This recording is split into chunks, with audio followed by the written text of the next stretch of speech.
nastaghfiruhu wa ashhadu wa la ilaha illallah wa ashhadu anna Muhammadan abduhu wa rasuluhu.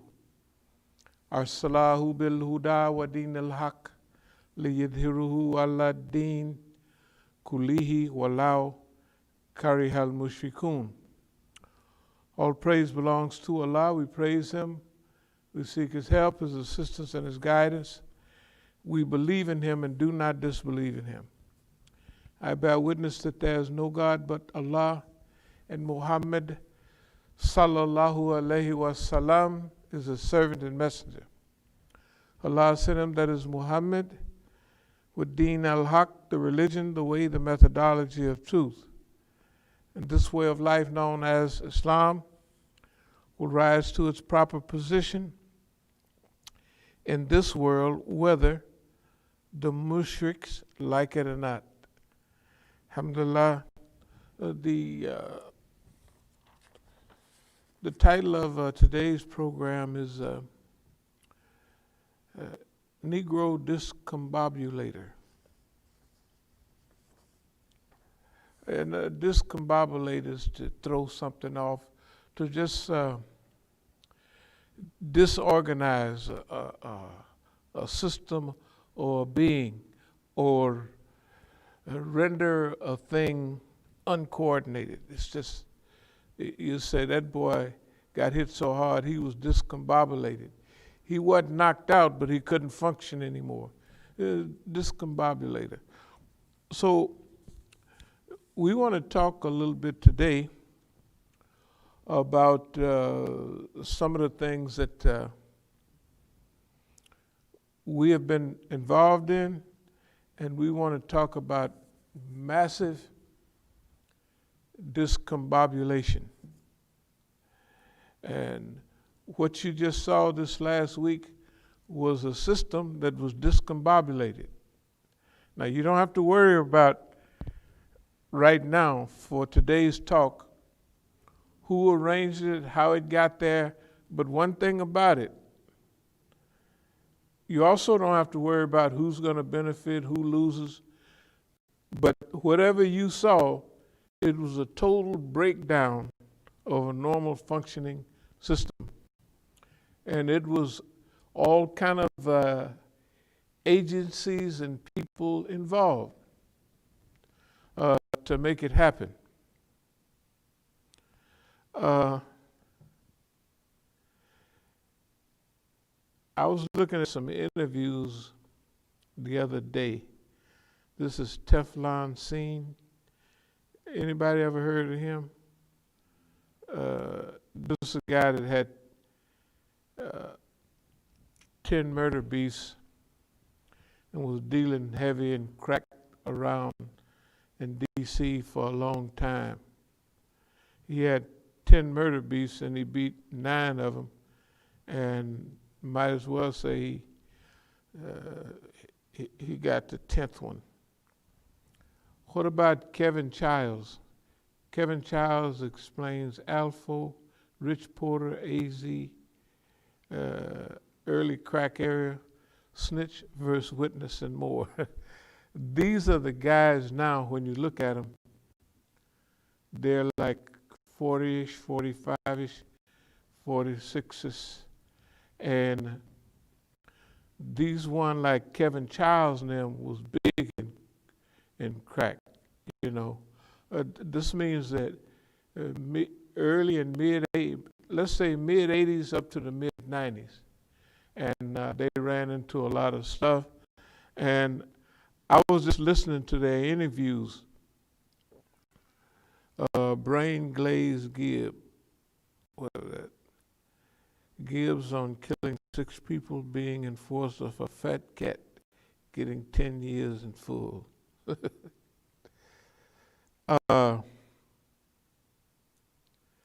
crack era was, that was 2 steps away from me. If our heyday was, let's say, 65 to 75, it's only a 10-year period. But in that period, it was serious evolution. I mean, serious evolution. If I was approached in '66 to get involved in drugs to move me away from the movement, just in case I decided to get involved in the black movement, actually the people that encouraged me in what I was doing, actually it looked like they built a highway straight to the movement. Not only built the highway to the movement, but also with all with all the knowledge of the environmental circumstances that goes along with that. That's what we call the game. That nigga got game. That means he know what he's doing, or he's evolved in what he's doing. Whether it's the pimp game, the dope game, but all of it. We used to use the word game to talk about, a person's level of acquisition of knowledge. So I was listening to these brothers yesterday, almost the whole day. It was really something. Now, for me, I'm very, very fortunate, because when this stuff came my way, I got out early. I mean, I got in and out, you know what I mean? And it didn't take me a whole lot of messages when I smelt the game was getting basically out of hand. See, when I was in, it wasn't as much killing as it became. It was when I came in the mid '60s and on up. I didn't leave the country until '71. Now, nowadays that seemed like just a short time, but in those days, that was a long period of time. You had a lot of changes during that period of time. Just a 60-year or a 5-year, 1 year was a long time. You could shoot straight up and go down in a year. It was so, well, it's still that way. That a year in the game could be a long time, but 5 years is definitely a long time. Very few people retire wealthy and healthy and sane. You know what I mean? I'm telling you, the numbers, like thinking about the brothers that I was listening to the other day, they had Freeway Ricky Ross on there from LA, and they had one brother from New York. He was one of the only ones that picked up on, well, he made a couple of statements like this about crooked cops and police and stuff like that. He said, there's a lot of stuff going on, and I don't want to talk about it. And then at the end, he said, it's even dangerous to know, that somebody get killed. They said, well, he knew too much. He knew too much people that could happen. Okay. Ricky Ross, he realized that in this Iran-Contra money, you know what I mean, that the Contras needed money and they didn't have a budget for the Contras down in Nicaragua to get money, Reagan's pet project. So the CIA, they sold arms to Iran, and there's a big embargo like it is now, and they gave the money to the Contras. Also, to pay off other things, the crack epidemic. Did you ever see a video called Kill the Messenger? Okay, about the brother on the San Jose Mercury? Yeah. Okay, that's true. That's true. You see what happened to him. He wound up so-called killing himself. Sometimes when they put stuff out in the mainstream, I sometimes don't be wanting to trust it because, Oh no, that San Jose, that was because look, what he was dealing with was Blandone. Blandone was getting tons of cocaine. He was giving it to Ricky Ross. Ricky Ross was turning up way over $1 million a day. Way over $1 million a day. Okay, they had to stack money in boxes, like Colombians. No, and then if you got a certain size box, you don't go through all counting the money again. You say, what is it? This is 3 pounds, 30 pounds. So they just weighed cash. They don't even count it. They just weighed it. No, they counted it, but I'm saying if you got a van full of cash, that's like, I don't know how many millions. So you know that maybe 30-pound box is $3 million or something like that. So give or take a couple hundred, it doesn't matter. Okay, so that's the way you ship that kind of money, And Ricky Ross, he was a fall guy. Ricky Ross was running so much crack in L.A. And the generation that it got, okay, during my time, okay, I'm mainly selling. I'm the first guy to get rich on marijuana and powder cocaine. It didn't hurt nobody. Powder cocaine is nothing. It's like it costs a lot of money, but when you start getting low on money, if you're a singer or a dancer or what have you, you get back to what you're doing. But if you're using heroin or something like that, you can't get back. And the thing about crack is like if we had some people in here that use crack, they would be looking all around the floor. If they saw a little white spot, they'd pick it up. They'd think it might be a little crack. And crack is totally different than snorting cocaine. Snorting cocaine, all the rich people do it. Smoking crack, if you smoke crack, if you was rich, you're not gonna stay rich. The dirty game they did on us was, it was a whole group of people that had got rich off cocaine and other stuff, and they all lived in the hills in Oakland. San Francisco, it was a whole big rich crew. About 75, 74, 75. Because by 76 it had picked up. They had freebase.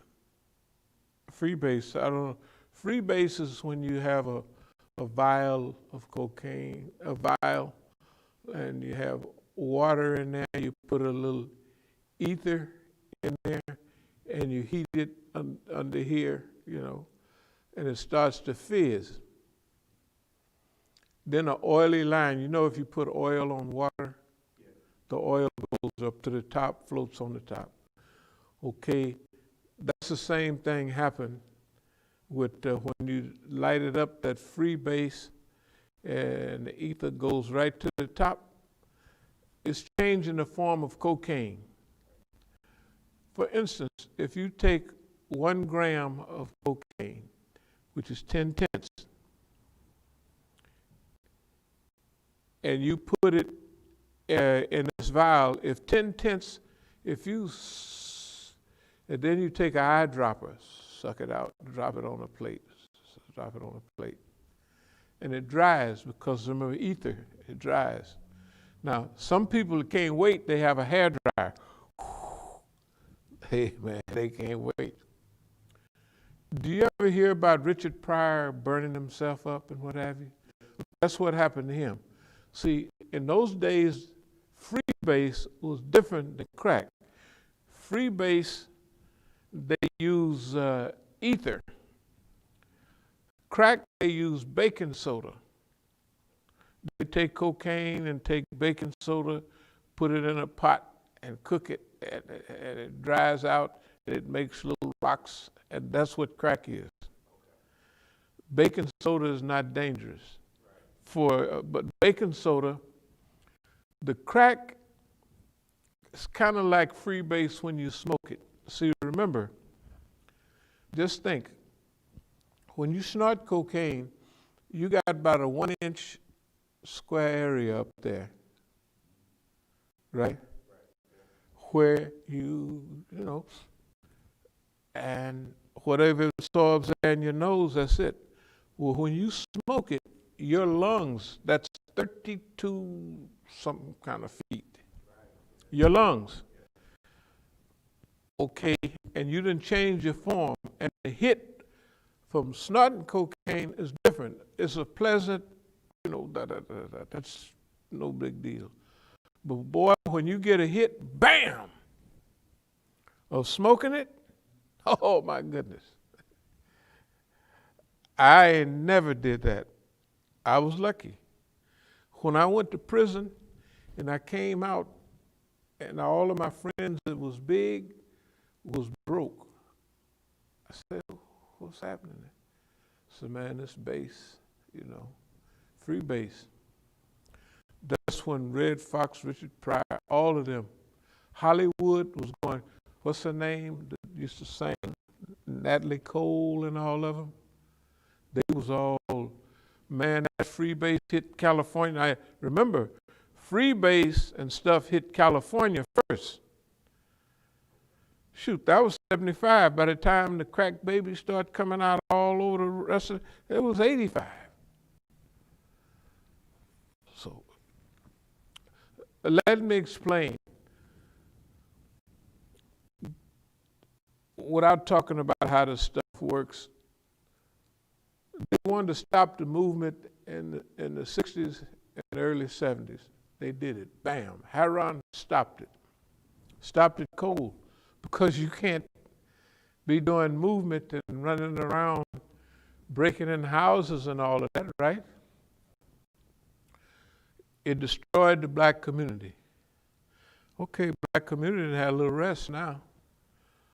So in 85, the people that had got big rich off those other drugs, they got rich. Oh, I'm telling you, the 70s was one type of rich. At the end of the 70s, going into the early 80s, it was a bigger rich,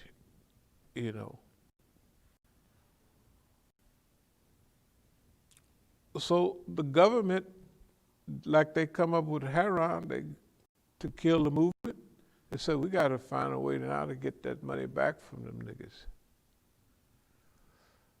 And they did. The same thing that we used to use to test cocaine down in the,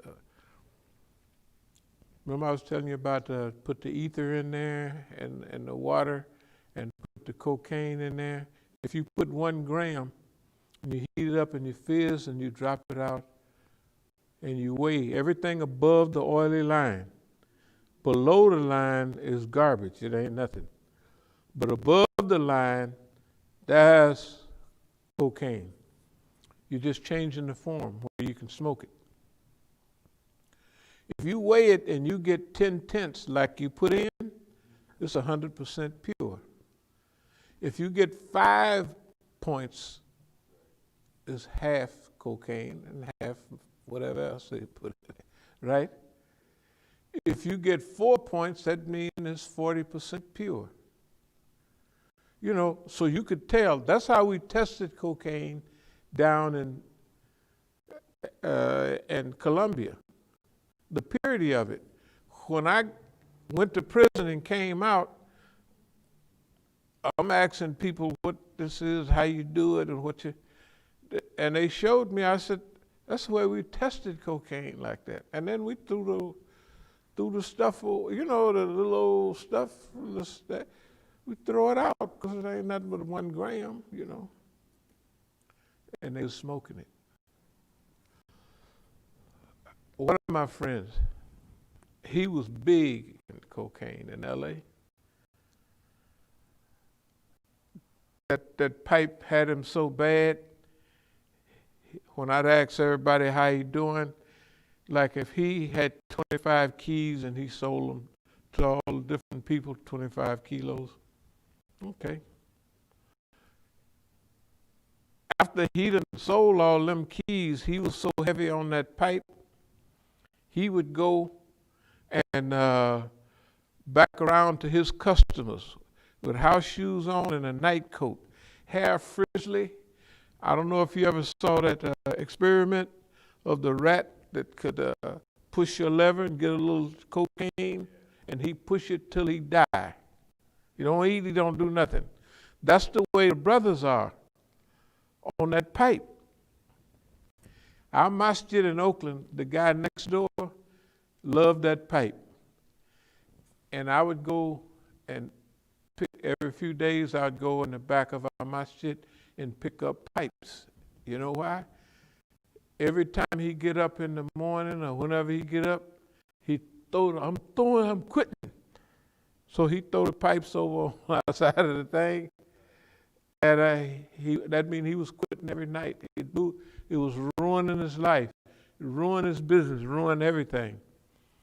But in the meantime, if you had $5,000 worth of cocaine and you was freebasing it, you'd use it all up. Yeah, and that ain't nothing in one setting. Shoot, you can smoke that up. Because that first hit you get, you always trying to get that. That's such a boom. You never get it again, but you're using all the rest that you're using up is trying to get back to that first one. You don't get there. It's more addictive than heroin. It's more deadly. When they talk about crack babies and all that, some of the little stuff they lying, but a lot of it is true. Crack is the worst thing that ever hit. Crack and crystal meth, you know, crank. Now, can you imagine? Crank is boy, look at here, it's deadly. I mean, it speeds you up, and that's why they call it crank, and you rolling. And to me, when I used to have a little crank sometime, the people would come early in the morning, grinding their teeth, eyes as big as saucers, right in the side of their mouth. And they would lie to me so bad. At first I would be mad. I said, niggas think I'm crazy, you know. So sometimes I'd go look in the mirror. I said, boy, you must look like a fool to them, because they would be lying. So I changed my approach. I know they was lying, and if they told me a real hilarious lie, remember at that time I didn't go to movies too much and stuff, so if them niggas was entertaining enough, man, the stuff you gave me before I got home, a buzzard flew down and snatched it up out of the back seat, then he flew over there, then he dropped it. They tell you stuff like that. And it's just ridiculous. So I say, hey man, here you go, here, have some more. If the lie was entertaining enough, I know that sounds cruel, but I had to do something to protect my psychological self, because they would be lying so bad, you would be thinking, man, you think I'm stupid. And then that's why in crank and stuff like that, so many people get killed, because the stuff that people be doing, they be what we used to call tweaking and tripping and all that stuff. Hey, man. So anyway, I'll skip all that. In my time, they dropped heroin and all the other stuff. They dropped crank on white kids and crystal meth on white kids and LSD. And they destroyed the white folks. For the Negroes, they gave them, started them off with marijuana and ended them up with heroin. You know, they gave each group, they know what they're doing now. Remember, they didn't study this. We didn't have the Opium War in 1840. They know what all these drugs do. In the early 60s, they had experiments on LSD. And white folks kind of liked them. You see those pictures in the 60s, people got orange and red, different color buses and all that long. That's what you be seeing all them colors. That's what you be. I didn't know that was Hollywood or real. Okay. No, that was normal. That was real. Hey, look, that stuff was real. They used to have something called electric Kool-Aid acid test. No, that they had the first crew. That was a hilarious time. Hey, man, it was hilarious. But that first period, it wasn't like killing, like that much killing. People would see y'all take an acid trip and they might jump out of a window or something and kill themselves, but they wouldn't go get a gun and kill everybody in the house, you know what I mean? Stuff like that, which started happening later. But they studied everybody and which drug they destroyed their own children. In '66, I was telling y'all, we might have heard that song, if you go to San Francisco, be sure to wear flowers in your hair. That they would have loved children. They was like that acid made them feel kind of like ecstasy or something. Plus that other old stuff. They was nice kids. I think I might have showed y'all some pictures. They was just nice. They didn't want to, that's what they was called. In Germany, they call them Blumenkinder. Over here, they call them flower children. They really just wanted to make love, not war, and they be smiling all that. Just what's the matter with these crackers? You know, but they really was like that. I'm talking about 66, 67, 68, they start changing. By the time that crack and all that stuff, and them mixing up all kind of stuff in the acid, hey man, it took a turn. It took a bad turn. What I'm saying is the government of the United States is such a criminal organization that they would kill their own children than to see them try to stop the war, all that stuff. Hey, that's how mean the system is. The system is, hey man, it's serious. It is that mean. If they do that to their own children, what they'll do to me and you, and they don't consider us human. That's the thing the drug trade has done. And it had different phases. During my era, when I go around and look at all the people that was involved, I would say, well, I know I'm happier and healthier than anybody that went out of the friends that I have left. Some of them have jobs, they work for the government, running halfway houses or something. Just like these brothers from the 80s, that was big, they was making millions.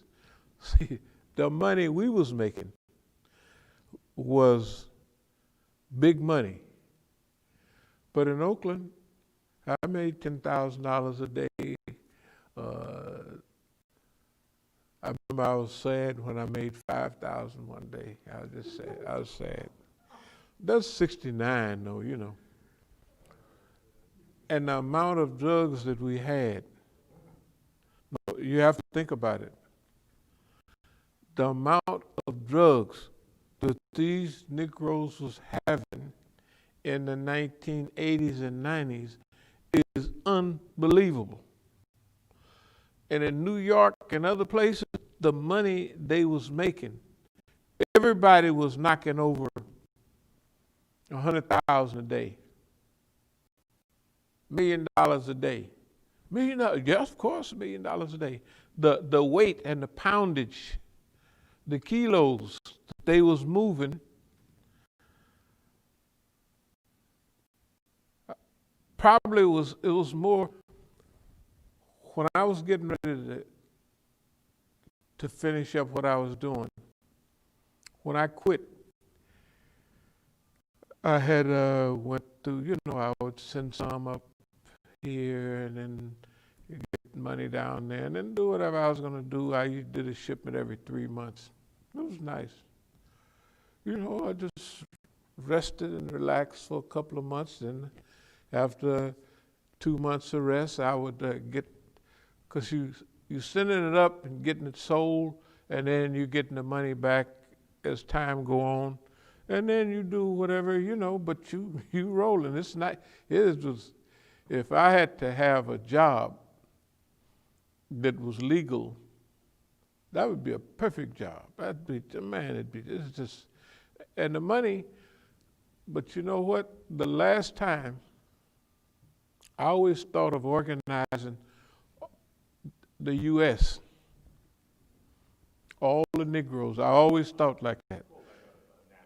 A syndicate or organization, I always thought like that. I never thought like, okay, the minute I got big, I said, we ought to have a whole crew of big niggas everywhere. And I went out moving up to Portland and up to Seattle, and we already had L.A. because that L.A. was, well, I didn't have L.A. L.A.'s too big for that, but I had, you know, association there. That means that's the whole West Coast. L.A. at the south, San Francisco and Oakland up in the middle, right? Portland, Oregon, up there getting close to the top, and Seattle almost to Canada, 100 miles from Canada. It's the whole West Coast. I was going up to Seattle, and the police must have knew what I was doing, so they almost run me out of town. Technically, they did, you know. Now, my goal was hook up the West Coast and head this way. So, Kansas City, Houston, all them places, you know, coming this way, all the way to the West Coast. That's just regular military thinking. I thought like that all the time. I just always thought like that. When I was in South America, I was there in the early days of the cocaine thing. The CIA, when they saw me in Bolivia trying to set things up, they told me, go to Colombia. Now remember, this is the early days. Colombia is not what it is now or what it was 20 years ago, 30 years ago. Colombia is just a nice place, but the thing about Colombia, it's got two coasts. It's got the Pacific coast and it's got the Caribbean. All right, so that means you got two ways to ship. Bolivia, and although Bolivia, well, Peru is a coast country, but Bolivia is landlocked. And a lot of the cocaine in those days came from Bolivia. See, cocaine, the people in Bolivia, Peru, and those places, they have a right to chew cocaine. Cocoa leaves. The Indians, the people, that's a natural part of their thing. You know, now, when I was in Peru, I think I went to the market and I bought for about 5 cents a brown shopping bag. You remember them old time shopping bags? Big bag like this, shopping bag, paper bag, full of cocoa leaves.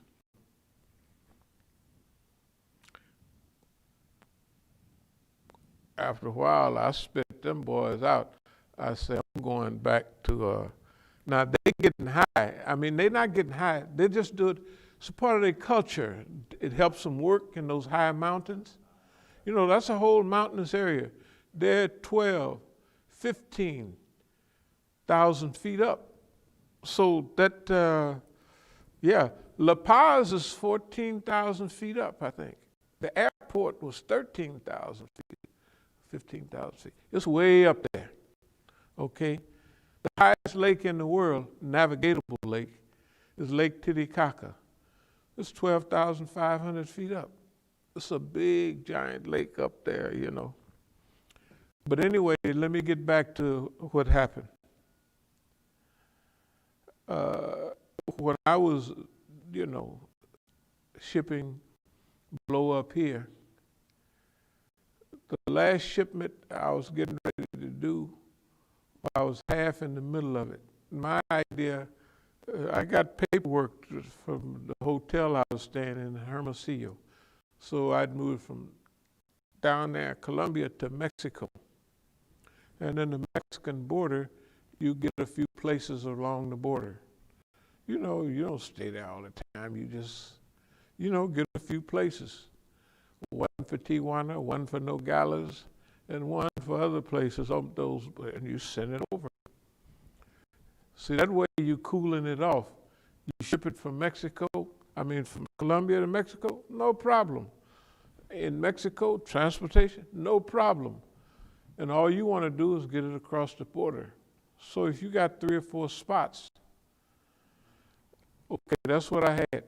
I stopped right in the middle because in those days, let's say the last shipment that I done paid for was about, let's say 50 kilos.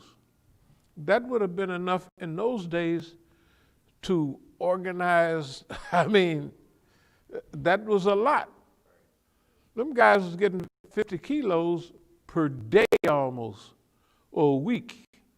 They was getting 50 kilos, so I'm trying to explain the amount of drugs that's coming into the United States now is unbelievable. And with those many drugs in the bodies and the minds and the brains of the people, you can't do hardly anything. I am surprised that this thing functions. Like when you went to the university, how many kids drank alcohol and used drugs? I would say, even amongst my peers, and we were the smart kids, Mm-hmm. those are some of the heavier drinkers and drug users right there. Yeah, they just drunk till they fall out, right? Yeah. Yeah, they wouldn't drink like a social drinking. No. Party animals right here. Yeah, no, they would be, when they throwing up and falling out and passed out. You could knock a girl over and she wouldn't even know what happened and not know who it was. That happened a couple times. It will happen. I'm just saying, imagine the amount of drugs and alcohol that's being consumed in America. They might as well legalize it. You see what I mean? They might as well legalize it because it's more drugs than it is coffee. For real. That's real talk. I can believe that. Yeah, it's more drugs than coffee, so they might as well legalize it. See, but here, if you legalize it, you would sell an ounce of cocaine for $5 or $6, right? Like salt, it would be the same as salt or some inexpensive medicine, because all it is a process. Why it's so expensive is because it's illegal. Right. Just like you squeeze the salt out of water and you make a bunch of medicine, or you boil up opium and turn it into heroin and stuff like that, it would only cost $5 an ounce, at the most $10 an ounce. So, okay, but if you make it illegal, okay, then it's big money involved. Now, during our time, it's not like Prohibition. In Prohibition, when they prohibited alcohol, in the 1920s, Prohibition they call it. Okay, Al Capone and all those guys, rum running, okay, that was big money. Al Capone in Chicago made $720,000 a week in those days' time. That's like 720 million. Because $1,000 in those days, you could buy a house. You buy a house $1,000 in the 20s. Yeah, that's all a house costs in 1920s was $1,000, just the house. But you didn't make nothing. You made $20 a week or less, something like that. Cowboys around that time made $30. They made $1 a day, $25 a month, something like that. Yeah, and so if somebody made $100 a month, they wouldn't make that much. But anyway, let me get back to what the scheme is. When the government realized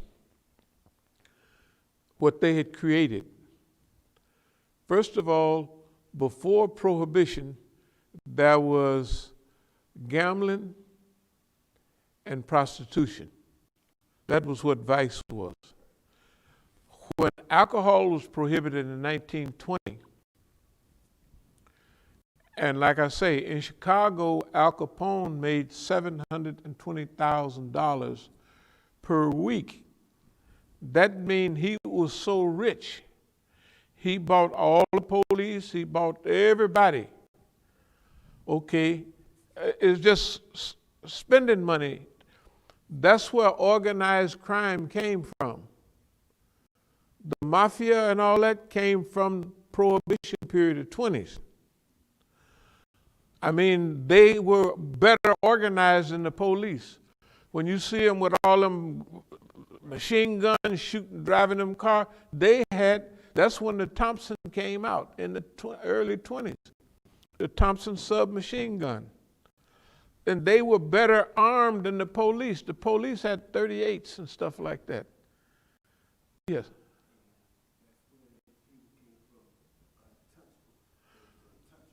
That's what that crude Untouchables. You mean the TV series or the movie? No, the Untouchables. Look, the Untouchables was semi-real. Now, when I came up, and the people right after me, the smart ones organized their whole thing based on the Untouchables, based on what we saw on TV from 1961 to 1960-something. What I'm saying is, all the old-time pimps, people a little older than us, and hustlers, they organized their stuff off the big Negroes they saw. They had 3 women, 5 women, them was big niggas, they were slick. We organized our stuff off of television. That means, now remember, they're glorifying it and they're making it, exaggerating what it really is. But we didn't know that and we didn't actually care. So how did we get big in Oakland? We got a chief, we got 2 sub-chiefs, right? Then we got it's a management structure. We structured our management off television, not off big niggas, because big niggas never got big. They was hustlers. They was poor. Technically, they was rich for other people, but they was poor for us. Because remember, it was only prostitution and gambling. But alcohol, you got that's where the mafia came from Italy, but those big gangsters in America, those syndicates, those organizations, they came from the 20s, and they built off of that. Okay, now, in the 60s, This phony drug war, what did it do? It brought the drugs in to kill all the black people, which they did, and then crank crystal meth and LSD disorientated all the white kids, right? Then they brought in all these organizations. The DEA changed names, all these jump out squads and all that. Why were they there? So we could destroy the neighborhood, destroy the people, but wouldn't nobody get big like the white folks, the Italians in them those days. Where's our big niggas now? Where's the big black syndicate? Where? The brothers I was telling you about, what was these brothers' name? Some of the brothers right here in D.C. D.C. was big in crack, man. D.C. was big in crack, and the Negroes, what's these Negroes' name? Yeah, Rayful Edmonds is right here in this thing right here. Rayful Edmonds was big, but they started calling him a snitch, you know, because he did some snitching. But, okay, these old timers, that was Bumpy Johnson from New York. Alpo, these guys up in Harlem. The guys up in Harlem was coming to D.C. This guy right here, he's the one that he's the one that I was telling you about. Oh, yeah. Yeah, he's the one I was telling you about that realized what was going on. These guys are all on here talking about a movie, some movie they was making, Full Payment or something. Let me see. Paid in Full. Anybody see that movie? Pull it up, Paid in Full. It's kind of new, but it's been out a little while. Oh, this guy here.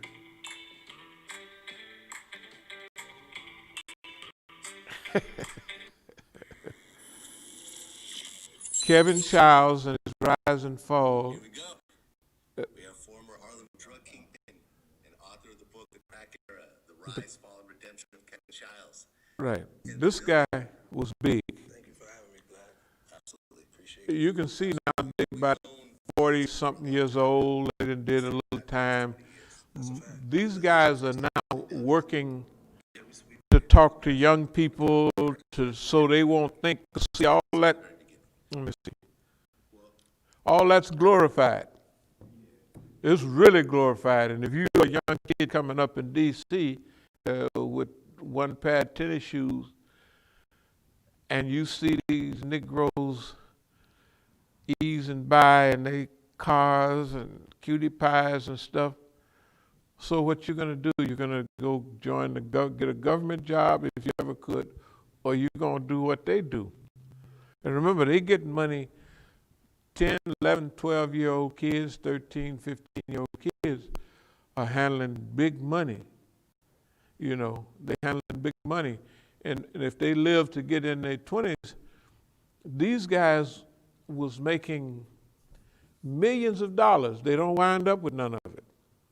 They don't keep none of it, okay? So remember I was telling you that the gap between how much drugs we were selling and how much drugs they are selling now? Unbelievable. You know, in the late 70s, when I went back to Colombia, they were stopping boats with 500 kilos on it and stuff like that.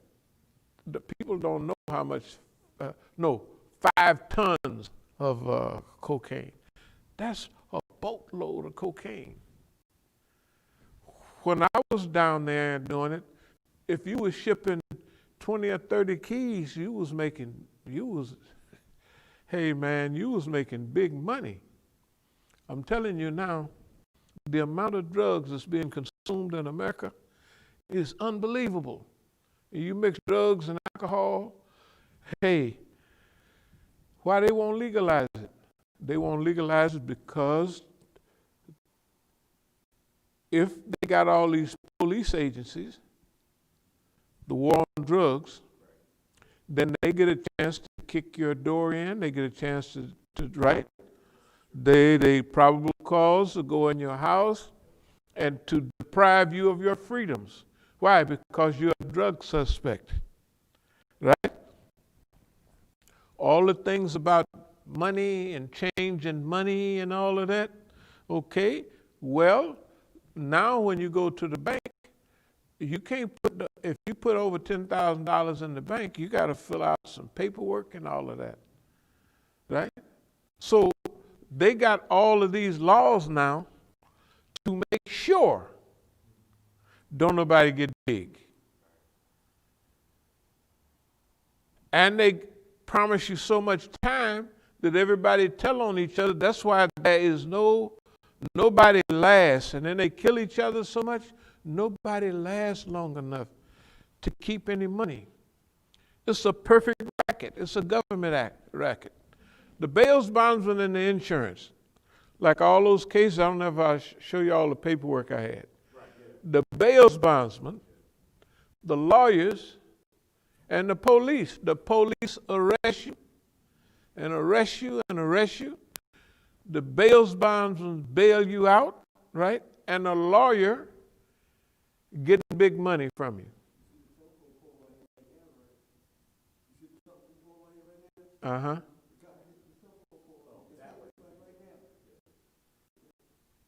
Yeah, here's the point.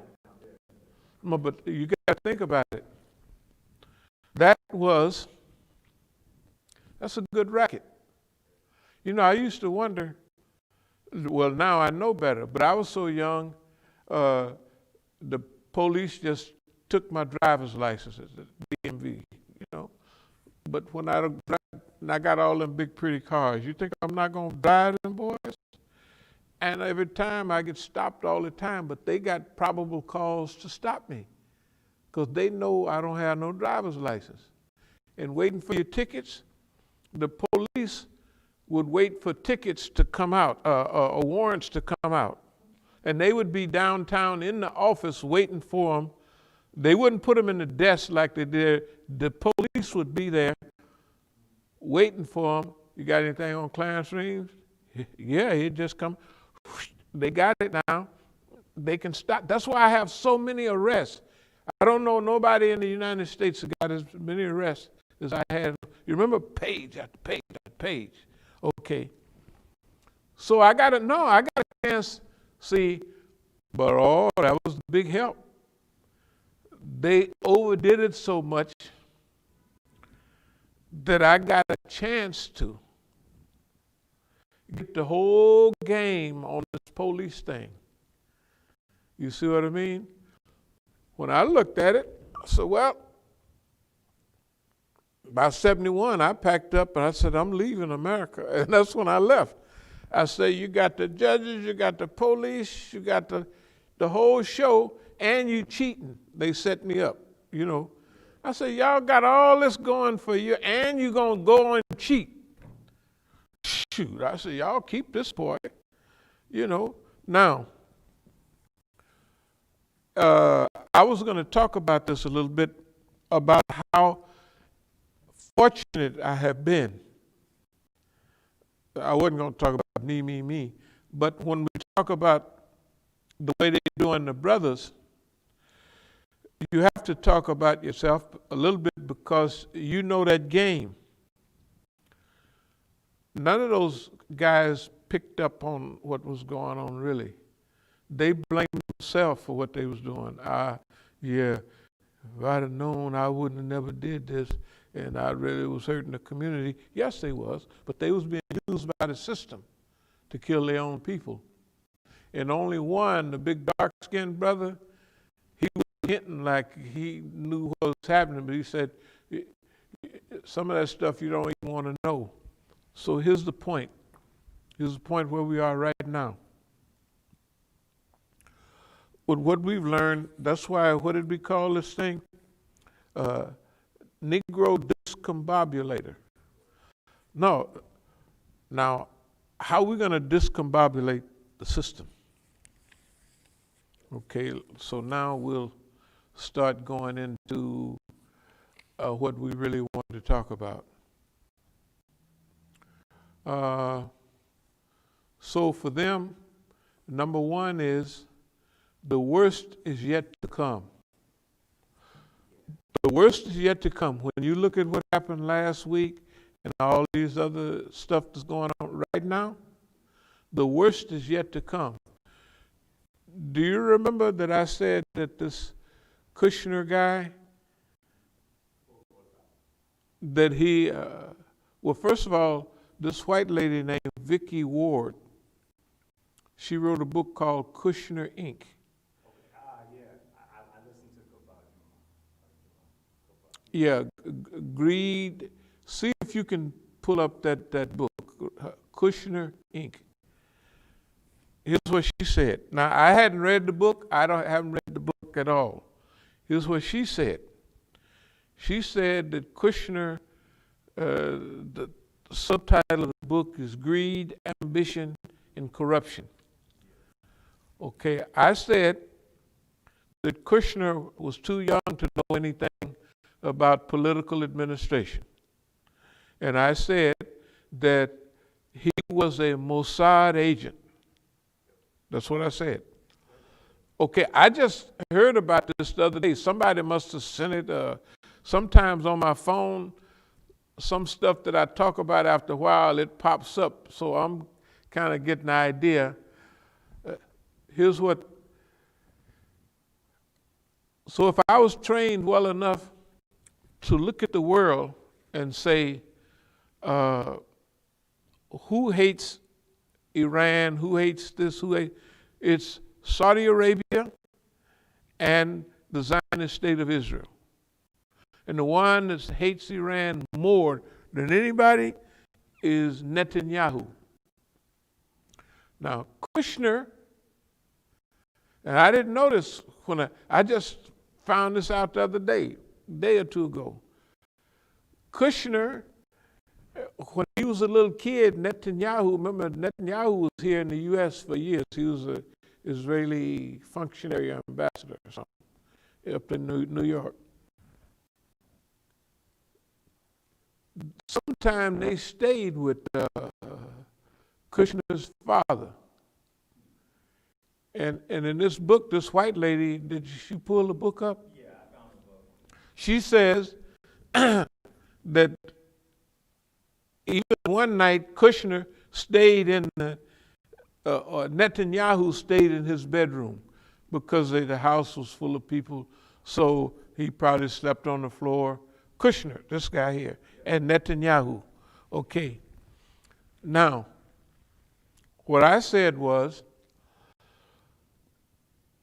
is that Kushner is a Mossad agent and that he married Donald Trump's daughter so that he would be up close to Donald Trump, because they all from up in New York, and the Netanyahu knew and Mossad knew that Donald Trump was a big mouth, a bad businessman, and arrogant and not much money.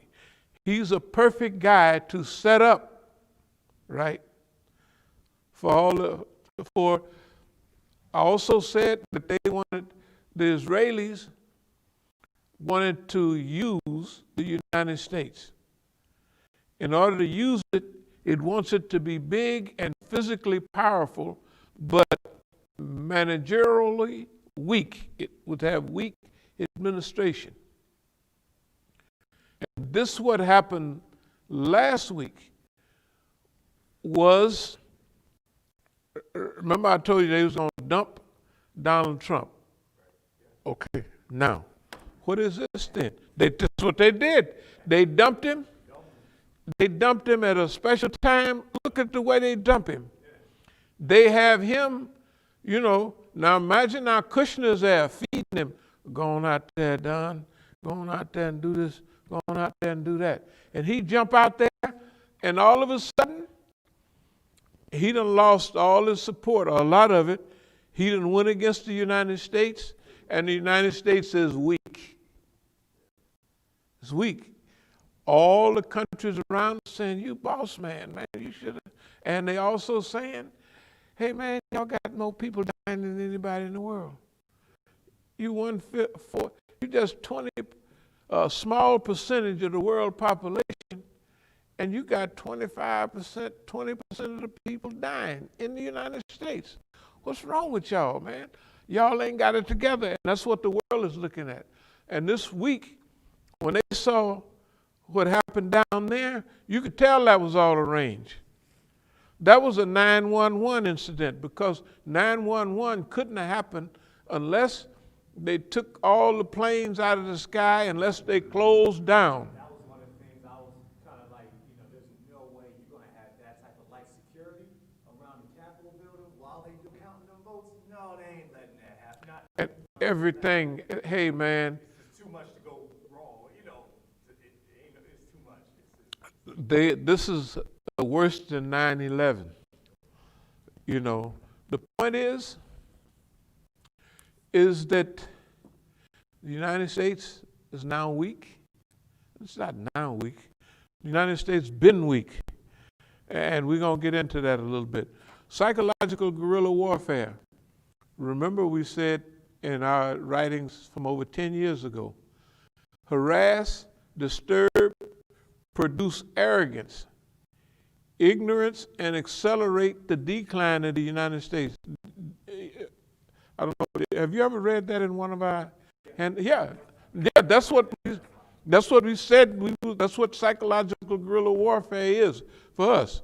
We want to harass the United States, disturb the United States, produce arrogance. This is pre-Donald Trump, but he worked out perfect.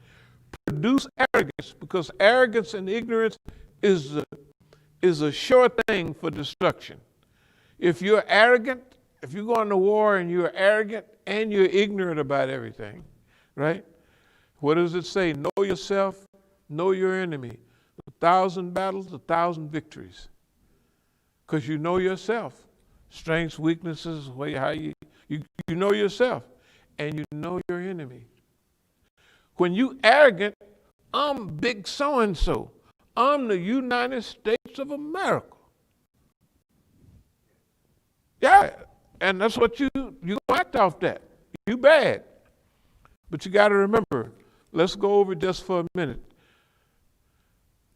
Why did the United States win the Korean War? No, 1950 to 1953, they was almost begging at Panmunjom.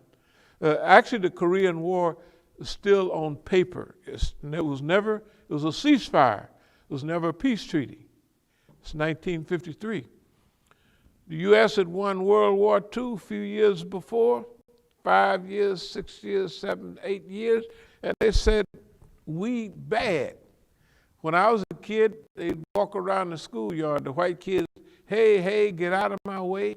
I just got back from the USA. And if you don't get out of my way, I'm going to kick you out of my way. The kids said that. Hey. That's what they said in the 5th grade, when I was in the 5th grade, 6th grade, all those, that's what kids did. They walk around the schoolyard saying it. They just won World War II. So that's what the heck. I just got back from the USA was big. All the rest of the world was prostrate, and America was the only country in the big time. All right. Arrogance and ignorance. Did the U.S. win Vietnam War? Absolutely not. They killed a lot of people, but they didn't win the Vietnam War. Right? They did not win the Vietnam War. They was, again, I don't know if you ever saw them films of the helicopters on top of the U.S. Embassy, people hanging off and falling off. That was in 1975. That's how the United States left Vietnam.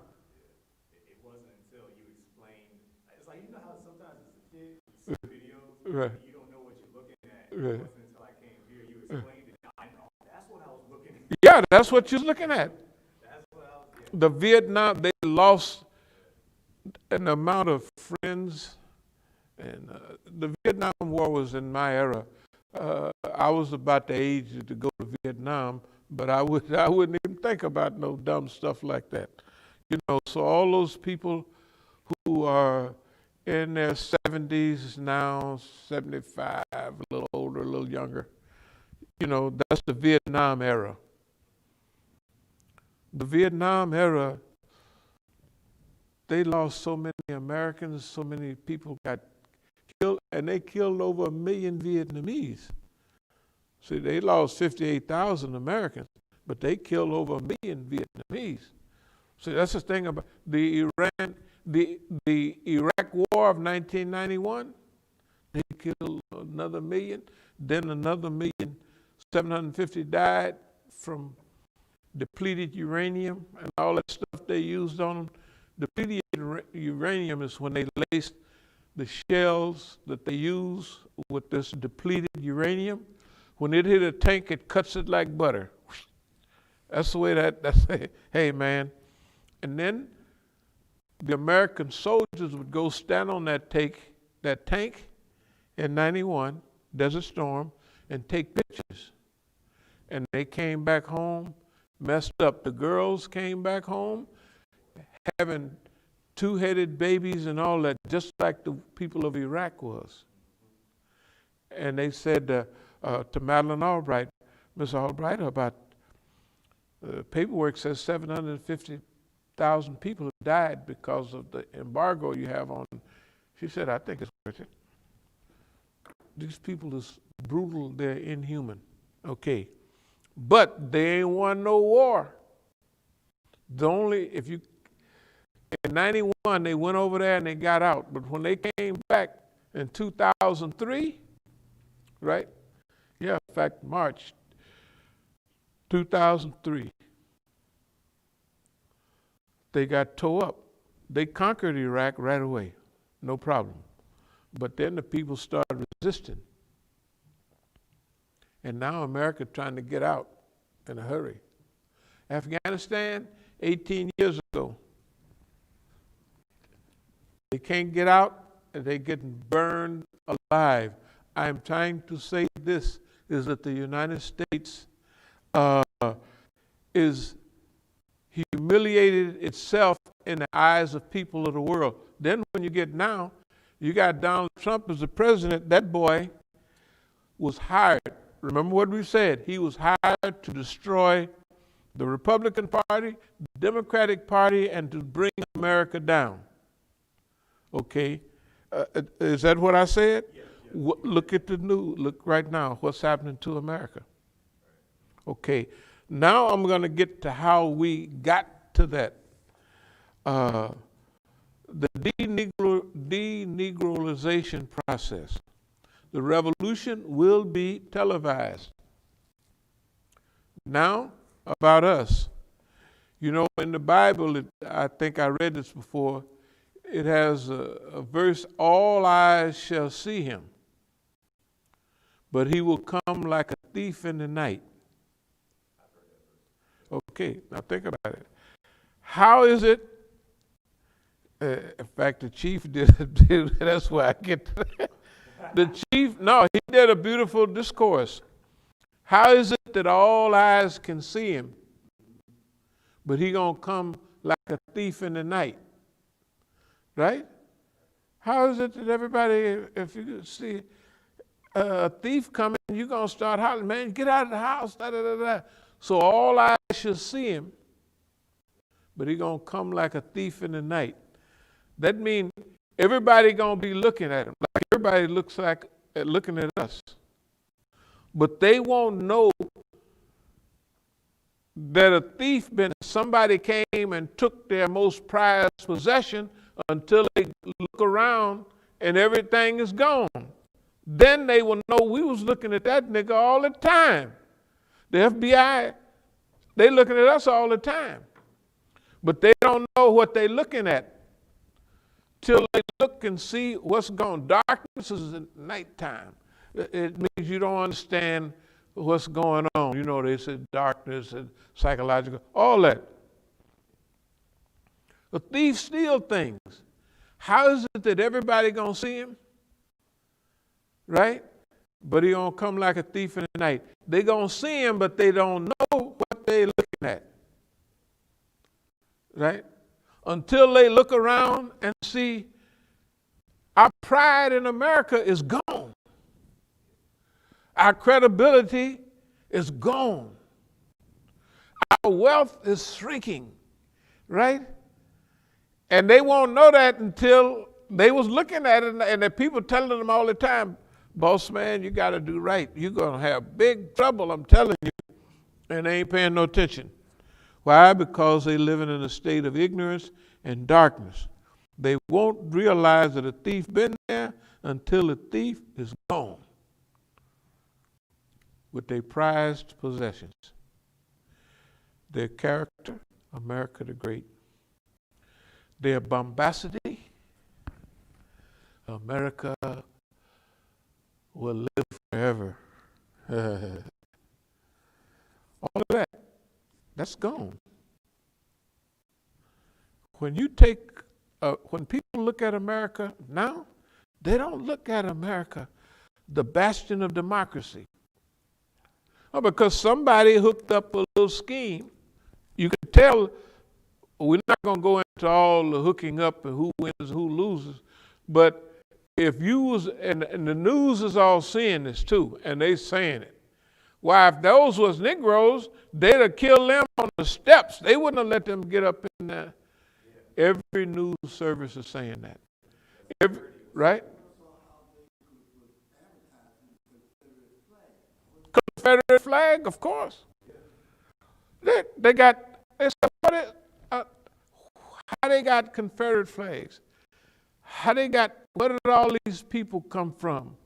Right? How they gonna get in? They say you couldn't even get in around. I said it's the most protected spot of the White House building in the United States. How you gonna get in there? And you can't get in Fort Knox or nowhere. How you gonna get in there? And go in their office and be kicking, stick your feet up on Miss Pelosi's poor child, stick your feet up on the desk, right? How are you going to do that unless it's arranged? We won't go into who's all involved, but we'll get in it soon. What it is however it happened, whoever did it, it was a bond for us because we as a people, everybody know Black Lives Matter, okay, we already know that stuff is all set up. But one thing everybody knows now, that there's a difference between if they was black and they went down there, they couldn't do that. Everybody's saying that. All the news and everybody, white people are saying it, black people are saying it, the whole world knows it. And we all listen, I'm sure, to foreign broadcasts, they all say the same thing. So there's a different value and a different presentation. Now they did it slick like, but they did us a favor. They did us a favor by going down there and running in the White House or whatever, the Congress. Great. I mean, we say great because it's against the law to say, well, we could say what we want. Don ain't in the penitentiary yet, and he told the people to go down there and take it over. So you can't come get me just for saying great, you know. I mean, it's a great day. I don't mean it's great they run down there and tow up the place, you know. That's their business. Okay. So, historical Negro trap. Historical Negro trap is to trap the system. We have here white folks, but we don't mean, when we say white folks, it don't mean white people, it means the power structure. And workers or people taught and trained by white folks. The historical Negro trap means that if those people are trained by the system, they will have a weakness for our approach because we have included I just make up these words. What is this? Strategic trapidocious negrophocious or something. That means, it's, don't worry, the more they trapidocious, you kind of get that. Strategic trapidocious. Now, part of that is making fun of the system. Do you know arrogant people? If you make fun of Donald Trump, it's a wonder he don't shoot you, because he's arrogant. So how to punk the FBI mean that we make fun of the government. You think they're gonna sit down and ain't gonna do nothing about that? Nigga calling us a bunch of punks, how to punk the FBI, we'll show you, nigga. That's on purpose.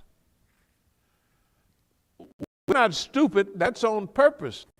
That's to trap them in. We're gonna get into it. They had signs down there, 6 million is not enough. That means 6 million Jews who was killed, that's not enough. But they're hooked up with Mossad and Netanyahu. How does it mix? Let people worry about it. Kushner Inc., that's the book. Steve Emerson, Daniel Pipes, Abe Foxman. So we call this Zionist discombobulation. And we call it the Donald trap. Okay, what does that mean? That if we use what we're given, if we know how they see us, they know what they think about us, right? If they think that they've got us gauged and measured, that they will do certain things, right? And if we want to feed them and mislead them, we will know what will mislead them. For instance, I have somebody that I was kind of close to, and Abdul Malik was telling them what to do.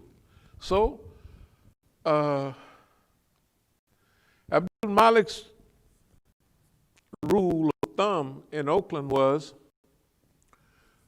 whatever he does, you imitate that and use it on him. So this person said something silly. We was coming back from California, we were in Ohio. So I just got quiet. I didn't want to say nothing anymore. So that made them very uncomfortable. So we rode all the way from Ohio to here. And I'm just quiet. It's a silent treatment. Okay, you're talking crazy. I'm not going to respond to none of that. Okay. When she talked to Abdul Malik, used to be her husband, he's the major snitch in California, he told her, here's what you do, because this is his policy. Whatever he do against you, you reverse it and use it on him. So as soon as I saw her using the silent treatment, I said, alhamdulillah, that's good. I don't want to talk to nobody no way, you know. Okay, now you got to remember.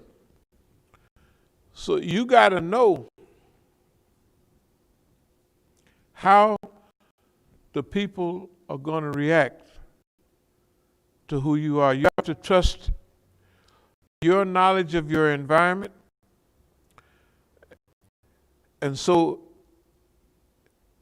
another thing about the Negro trap.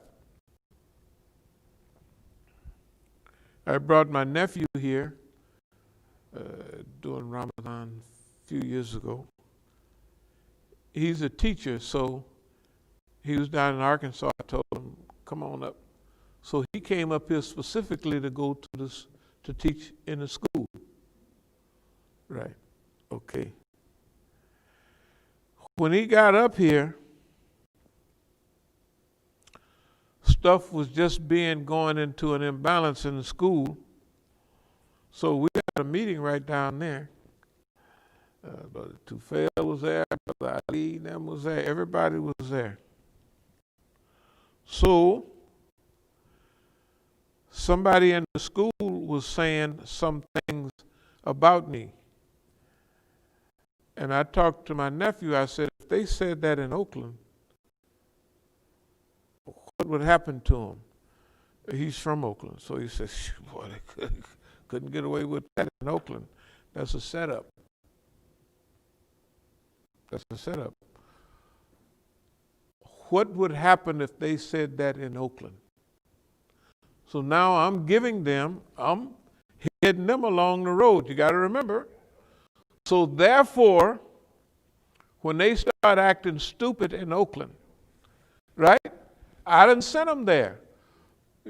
Now you got to realize, see, okay, once you start getting old, you get slicker than them. Everybody come from the university. Everybody, they can only do what they taught in the snitching school or whatever they go to.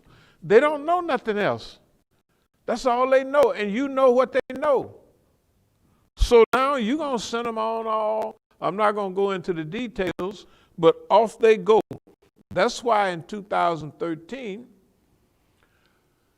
Mukhtar stands up in Oakland after I'm giving the khutbah, and I saw 10 guys walk in. All of them is ones that had left.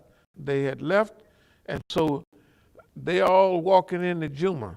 So I'm going to give a nice sweet Juma. So you ain't going to be no. Soon as I finish, I'm out serving the food like I do right in the hallway in Oakland. Mukhtar stands up and said, Imam Musa, you're not kind to us anymore. Now, I didn't put everybody else in Oakland, the management team, had to manage their own money and everything. This Mukhtar, he's considered not very bright. So from here, I put $35, $40, $50,000 over a period of years in that account. If that's 2013, he's been out there managing 3, 4, 5 years. Say, Abdul Malik stepped down in 2008. So the other guys, remember there's 10 of them that walk in. They all standing up. Imam Musa, you said so-and-so was your friend, but you said da-da-da-da-da. I said, just hold on a minute. But they headed for the door. They there to disrupt. They saying what they saying, and then they head. I said, hold it. Take your time. Come on back. But they're not doing that. So their whole thing is to just mess the whole show up. The same time, that's 2013. In April, if that's April 19th, the 23rd is when they said my grandson was killed. Of April. Remember I showed the phone stuff, all that? Okay. That's all around that period of time.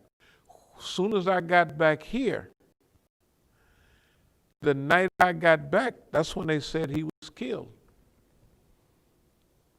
The newspaper said he was killed at 6. They found the body at 6:15 a.m. But they called me 7 hours before. They called me at our time at 2, let's say 2 o'clock. Then I called, yeah, he just got killed, da-da-da-da-da. So they called down, first upstairs, they called by here. She called downstairs. All that's on the phone thing. And then they say, you better check on your grandson. Okay. So what happened was, it's very clear that if they called me at 2 o'clock this time, that means it's 11 o'clock that time, at night. Are they going to call me 11 o'clock at night? They didn't find the body till 6 o'clock the next morning. And all of it is lined up. You remember where I had it? I had it all lined up. So all the dates, everything fit. Okay. So to this day, I don't believe my grandson is dead. In fact, I told my son, and he said, well, Dad, you better know on all this stuff. I said, no, I don't think he's dead. He was trying to convince me, because they done addicted him to heroin. They didn't have to work hard. They didn't have to work hard. All they do is have one of them little ugly girls saying, "Oh, you smart. Oh, you like this right here." And he out on the road. Now, both of my sons is hooked. But when I get the money from Oakland, I'm going to give them a nice piece of it. Why? Because they helped establish the masjid. They traveled all over the country.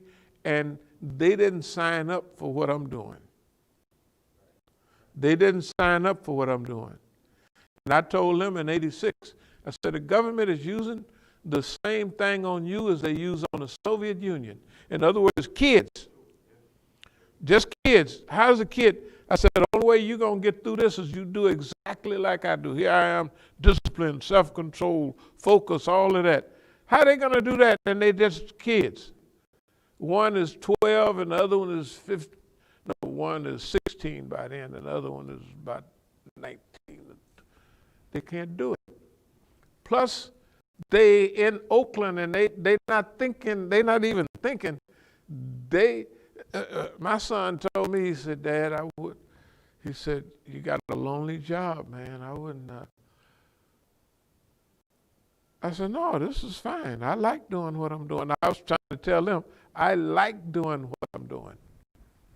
But they looking at it, they said, "Man, everybody here is a snitch. Everybody cutting your throat. Everybody." I said, "That's part of the job. It's nothing." They're not going to look at it like that. But anyway, let me continue. So, where are we? Yeah. So in the early years, Abdul Malik used to use the tactic of reversal. That means reverse whatever you do, he's going to reverse it and use it on you. So use his own tactics against himself. So that's the way he thought.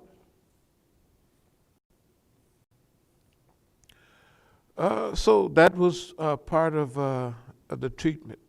Now, what we're dealing with during all this period is what we call self-definition. What is self-definition? So we just let them go early and do their attack after attack, and we give them a target. Now, I want you to think about it. All the stuff that they did in Oakland, remember we're here telling everybody, Oakland is this, Oakland is that, and we used to say, Oakland is a clearinghouse. That's what we used to say. Clearinghouse means that if the FBI, the CIA, the NSA, all of them got people infiltrated your organization, they have to have one person or one place that clears everything. Because if they don't, the FBI agents might be stepping on the foot of the CIA agent. You know what I mean? Because it's not coordinated. And they don't know which, are you an agent? You know what I mean? So they have a clearinghouse. They have one place that coordinates all of this. At that time, it was in Oakland. And Abdul Malik was the one that was there. All right. So he was managing the whole show. Okay. So all I have to do is know how he thinks and what his approach is and what they think about me. Okay. So the early attack. Now remember, we're going to give them an agenda, and we're used to 50 years of being a government target. So we used to this. It ain't nothing new to us. We've been doing this all along. 50 years. The target, actually call it 52 years. 68 to 69. Okay. So we give them an agenda. What do they think about us? Brother Mukhtar's first approach with us, that's why I had you send all the stuff that you could see he's trying to provoke The whole thing is provoke. Make him mad, make him do something. Right? Yeah, of course. That's just clear that just make, okay. That means, yeah. Here's a guy that's almost a sissy talking to you, and they thinking this nigga was a big gangster. He's going to, and they knew that in the early years, in the early 80s, when people come in acting like that, I would take, them little barbells that have it's about a foot long that you put dumbbells on, you put weights on it. It's got a little lock here and a little lock on that end. I used to strip them down, and that bar that's about this long, hey, you come in talking crazy, because I was younger. And I'd go to town on them, because they come in and say, oh, he paranoid. I say, yeah. So I stripped it down. Bam! Bam! Stop hitting me. I say, you paranoid. You think I'm hitting you? What's wrong with you? You paranoid. So they didn't, okay, but now I'm older, I'm more mature. And I got 10 times more game than I did in that time. So I know everything that you would see them do, they're trying to provoke. And they got provoked just like down in New York, the little thing goes across, it says Happy New Year. That's what it looks like they had. Provoke, COINTEL program. Destabilize, do this. And they would do everything exactly as the COINTEL program states it, right? So I know exactly what they're doing. It's supposed to make me mad. It makes me happy, right? Okay. No, okay. Now, about first, if I say, talk, yeah, I ain't been broke in 50 years. The next thing they do is take my money and give it to them out of account. I know they can't do it. I'll get $100 million when I go through court. It don't make no difference. Why? Why would Khadijah call and say, yeah, I bet you broke now? They took $100,000 out of our account here, not no Oakland account, out of here. This is our money. We didn't went out there and paid $50,000 fine for the taxes out there, or $25,000, $30,000 fine for debris all on our property out there, right? So, and we helping them all the time, But remember, they don't care what you do. All they want you to do is make a mistake. So, first of all, let's take his money. Then they're going to see they got you 24/7, so they want to find, what is he going to do? Where is he going to go? Who's he going to contact? See, I ain't told him none of that. I don't contact nobody. I don't go see nobody. They didn't took my money. They ain't got nowhere to go. Right? You saw what that beating upside the head stuff? Who's he going to contact? Where's he going to go? Right? But remember, you didn't set them up. They're not setting you up. That's why I'm telling my son, and the thing with blood streaming down, you never let nobody pick the fight for you and pick the place and time. You don't do that. You pick your own place. You pick your own time, right? And you can probably see from any of those things that I have to talk people down. I have to shout them down. Stand down. Stay out of my business. I got this covered. And they looking at you. I wasn't looking at myself. And they looking at me like blood streaming all out of, ropes up and tied side of your head. And I'm their father. They don't care. They want to do something. And it's a team there. They already brought the team. I don't know if you saw them. But it's other young Negroes there. They ready to move right then. Because that's what they do. They ready to move. You see what I mean? They ready to move right then. Don't worry about it. Don't worry about it. Don't let nobody move you around. All right. Thank you very much. All right. Now, let me finish here. So we give them an agenda. They're not giving us an agenda. Provoke, provoke.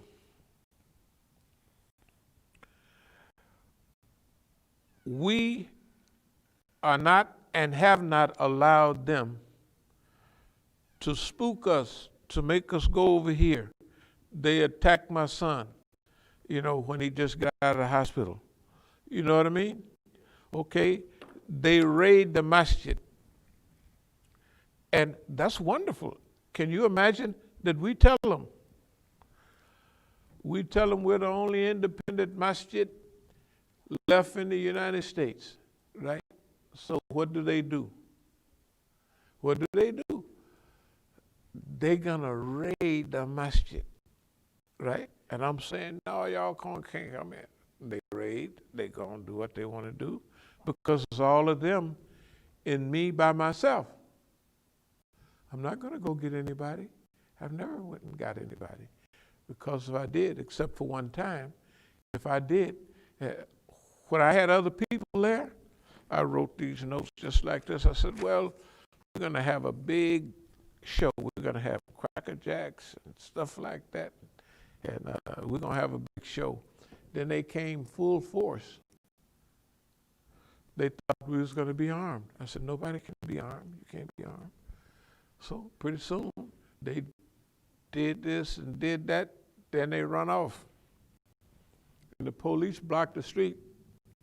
So they could get away. The lady up the street say, why they bring guns to your church?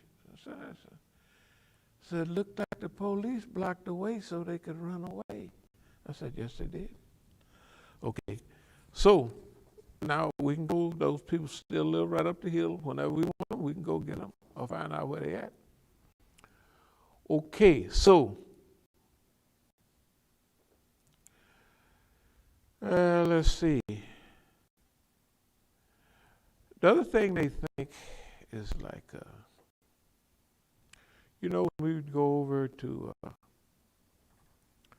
Dar Hijra or something and pass out, whatever we pass out. And I would go over there at night and Okay.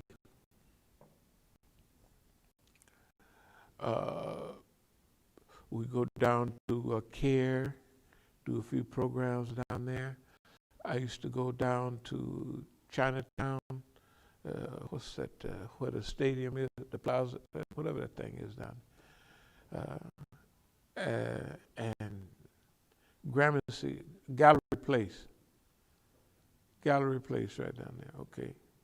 So, I used to go down there, our brother Tufel and I would go down there a few times, give out some CDs and just say a few words. The programs we did during Black Lives Matter, we might have did 4 or 5, maybe 6 at the most, right? Okay. Then we did one over there. So the government looked at that and they said, he didn't turn into a sprinter, not a long distance man, because they just go out and they get tired and come back. Then when I go home at that time, now I know I'm being watched, I would just lay down every day. What is that? That's a discombobulator trap. Because they're going to look at me and say, that's his pattern now. Remember, boss man, the reason he getting whooped so bad is the distance. He's used to hitting everybody and they drop. He's the one that can't go the distance. So now, we revved up now. I don't lay down none now. I don't do nothing now but this stuff right here. Why? Because that's the Negrodiscombobulator trap.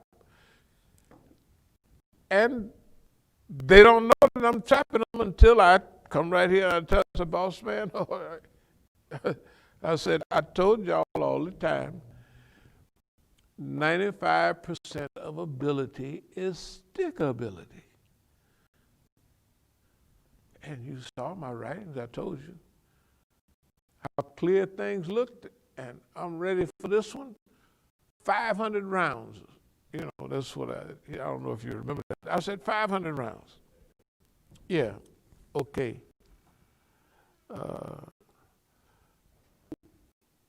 Anyway, excuse me. You can go and pray. You can go and pray. You can go and pray, and then you can leave because we're doing a thing right here. You can go and pray, and then you can leave. You know, like bye-bye, leave, because we're doing a thing right here. You can pray, Allahu Akbar, just like that. Go and pray. Then after you pray, zoop. All right? Huh? After you pray, yes ma'am. Then you can go, because we're doing this right here. And we're saying it so people will understand that we go through this. This ain't nothing new for us. We go through this all the time, and it's one of those phases. So this is a phase where we're saying pray and bye-bye. We got the flu going around. It ain't the flu, whatever it is. And so we don't want to give it to you. We don't want you to give it to us, although there's other reasons. Anyway, see, what we've been doing then and now is a total discombobulator. Right now, I mean today. Today, it's a discombobulator. If they think that we was going to just let them do anything they wanted to do, or that we was going to close up shop, or we're just going to depend on them, we've told people for months, we like your help, we need your help, we'd have a good time, but we're not going to wait on that. Then soon, next few days, we're going to be out. I may not hardly ever be here. I'm going to be out and around in everybody else's spot. Yeah. Why? Because they thought we was going to sit here and wait for Negroes to come and help. We would have been in a lot of trouble. You know, we'd still be back in 1969 waiting on Negroes to help. No. Absolutely not. But we're not against our people. We're for them. We're not going to wait on them. So, let's see. A few things, excuse me if I jump a little bit, but here's a few things we're going to do. In our case here in Oakland, it's going to be legalism in a professional way. You know, like we're fighting our own case, but we're going to do this in a professional way. It's going to be a surprise. They're going to say that nigga is using all of what he know in the history of the court system and this, that, and the other, and with a big smile and know how to talk to the jury. Yeah, they're going to get a big surprise. Okay. Mossad, Trump. About our brothers, we said, when we was talking about untouchables, all of those brothers watched that movie, Scarface. I don't know if you ever saw that. Yeah, I haven't seen it, but I've seen parts of it.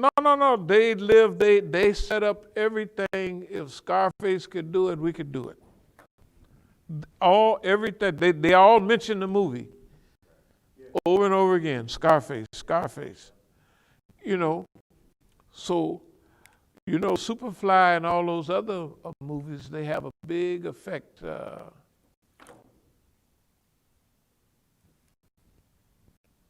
That's right. Don't make me get up from here now.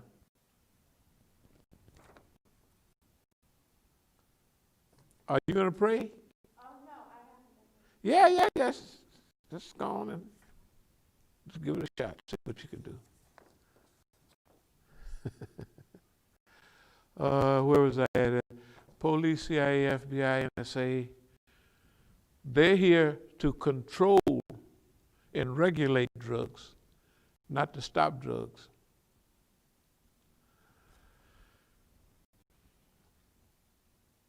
The amount of drugs consumed in the USA and in the world is unbelievable. All of the stop the drug organizations are not here to stop drugs. They're here to regulate and control drugs and their distribution. Okay, now, all of this stuff that's happening here and around the world and with us is in spite of all of their organizations and all of their groups and everything, in spite of that. Okay. So they have think tanks. We all know they have think tanks. So we have to have an idea of what the think tank is thinking about. And we have to research, like they have people that feed those think tanks. Some of them are like Daniel Pipes, Steve Emerson, and Abe Foxman, those people. Okay? They feed those think tanks. So what they feed the think tanks respond to what they done told them.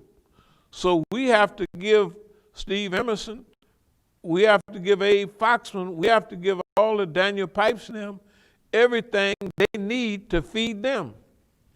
So we know what we feed them, they're going to feed to the people. Their understanding of it. You see what I mean?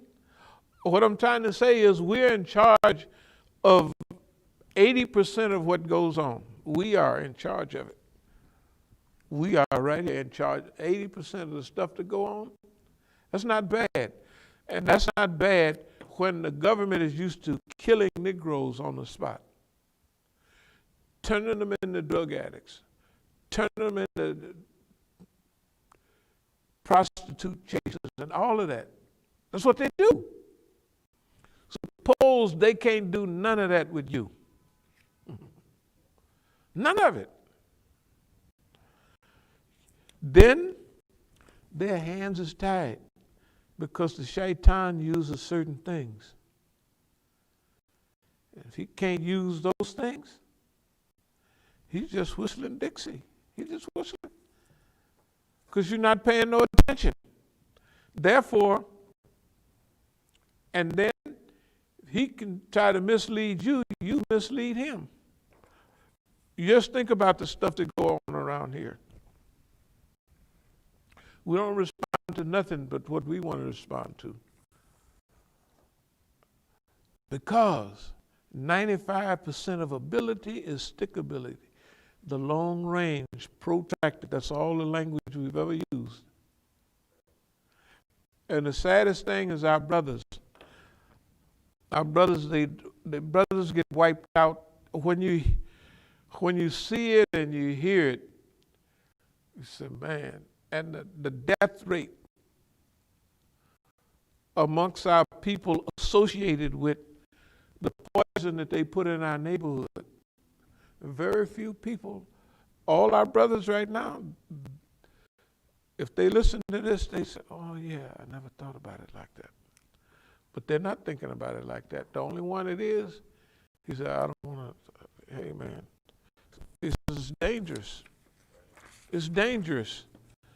You know, to say that boss man gave us those and put it in our hand and had us killing ourselves and killing each other and destroying our community for the third go-round. Because the first go-round was the 60s and early 70s. Bam, over. Then the next go-round is get the people back that's got all that money living in the hills. And here they come with its first free base. That's why Richard Pryor and them, Natalie Cole, all the Hollywood scene, all those were big folks that got over. Same thing with the drug dealers. All the drug dealers, if you would have seen it, you would say, man, them niggas was big. They was flamboyant, but they didn't build. They wasn't thinking. They just wasn't thinking, because that's all they had been raised to think. They had been shown that's the life. They wasn't movement orientated. So they wasn't thinking like me. If we was put in a lineup, we would look the same. We would look the same. The cars we drove was the same. The same. But they was not thinking. When I walked into one of them joints during those days, and everybody blowing and stuff, I'd say, man, if these guys was from somewhere else at a different time, they would have been, I use the word captains of industry. That's an old term. But they would have been big. And they were smarter than the captains of industry. They had it all, but they wasted it away. The system harnessed it. They gave them a picture of what they should look like, what they should be like, what they should do, and their lifestyle. They did not self-define themselves. They thought they would self-define themselves. I'm a Mac, I'm a this, I'm a that. No. The white man gave them their name, their nomenclature. He taught and trained them how to be. Now we've taught and trained a whole group of people, right, on how to be. Yeah, the people that's trying to take us out, they done learn. They done learn that it's people like us that's got sense. Niggas got sense. They done learn that. They done learn. We got a whole team. We got an Oakland team. We got a New York team. We got a global team. And we can't take one nigga out. Something is wrong. And we let them know. That's what we let them know. Y'all on a weak team, boy, look at here. If all of y'all can't do nothing with a go-ahead, and that's why we had to build up that. I got a whole stack of arrests from in Oakland. Yeah, with pictures of the people standing there, right? You have to be patient to go through all of that. You have to be very patient. You can't be a crackpot, and you can't let nobody, man, I wouldn't take that. I said, that's why you'd never be big. You wouldn't go nowhere. All the white man do is send a nigga to step on his shoes and you shoot him, right? And at best, you get life in prison or something, and all that. Yeah, because they're not thinking about, they're not focused. The only difference is all of these brothers, man. And these brothers, Ricky Ross and them, all these brothers you see in the 80s and the early 90s, that period killed that generation. It knocked them out. It knocked them out. The death rate in D.C. was 450 a year, something like that. They'd have charts in the newspaper where 7 and 8 people got slaughtered. All these buildings around here had rest in peace, nigga. Rest in peace, Charlie, rest in peace. They had them little beer bottles and everything full of, little shrines everywhere. Everywhere. I'm talking about everywhere, all the time. And we didn't need no reminder about why we're here, We know why we're here. We know that we don't have no ways of even thinking about getting tired or getting depressed. You can't get depressed. It's not possible. It's too much. It's every day. It's all the time. And then we are moving into the system is a victim of our approach, our attack. Remember, we're attacking them.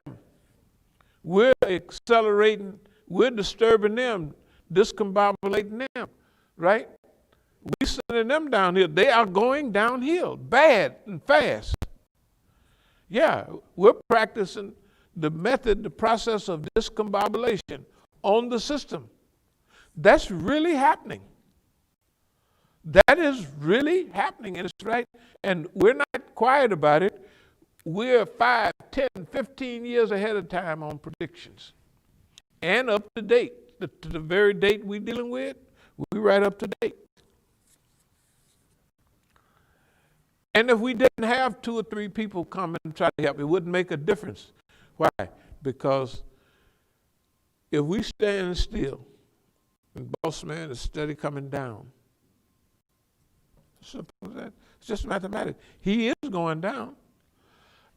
If we did say this 20, 30 years ago, it didn't sound the same. But when we say it now, it sounds different because there it is. You know, there it is. And we had to see, if we would have acted off what they wanted some years ago, just a few years ago, they would have defined us. You remember Musa did this, we had to protect that self, that's a lie. Now everybody know it. You mean you had Imam Musa arrested 8 or 10 times? Great. They wouldn't have to work. As soon as I get out, I'd go right back to the same place. Say, here I am. Over and over again. Right? Over and over again. We got a new script. We got a new arrest record. Same thing. Over. The pattern is there. Did we know what we was doing? We knew exactly what we was doing. Because we know Boss Man. We know Boss Man better than he know us. And he ought to know us. Because if he had us from little penitentiary schools all the time, he had us taking psychiatric tests before we knew what we was doing.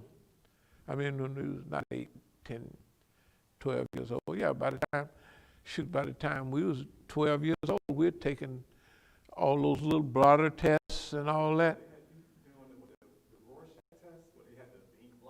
Yeah, all that stuff. Yeah, they was giving us that. I was 8 or 9, something like that. And it was over and over again. Not only that, but everything else. You know what I'm saying? Your pattern. And they test you to see what you're going to do and how you do it. And we knew what they think. And we used it. And as far as people are concerned, at first you may be all alone. But like business, there's a period when you work and struggle and strive, and then things pick up. And sometimes they go into an explosion. That's the way what we have to be ready for. We have to be ready for the explosion, but a real explosion, when it's things increase not mathematically, but geometrically. Not multiplication and division and addition. No. Boom! The whole thing just blew the top. I feel that's getting close. Because the things are happening in the environment.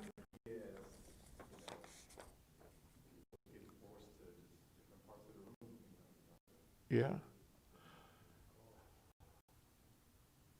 Okay, let us review. I have to continue to train all the Negro in circus. That means I'm training the people. The government got them on me, and I'm training them. Here's what the people are learning.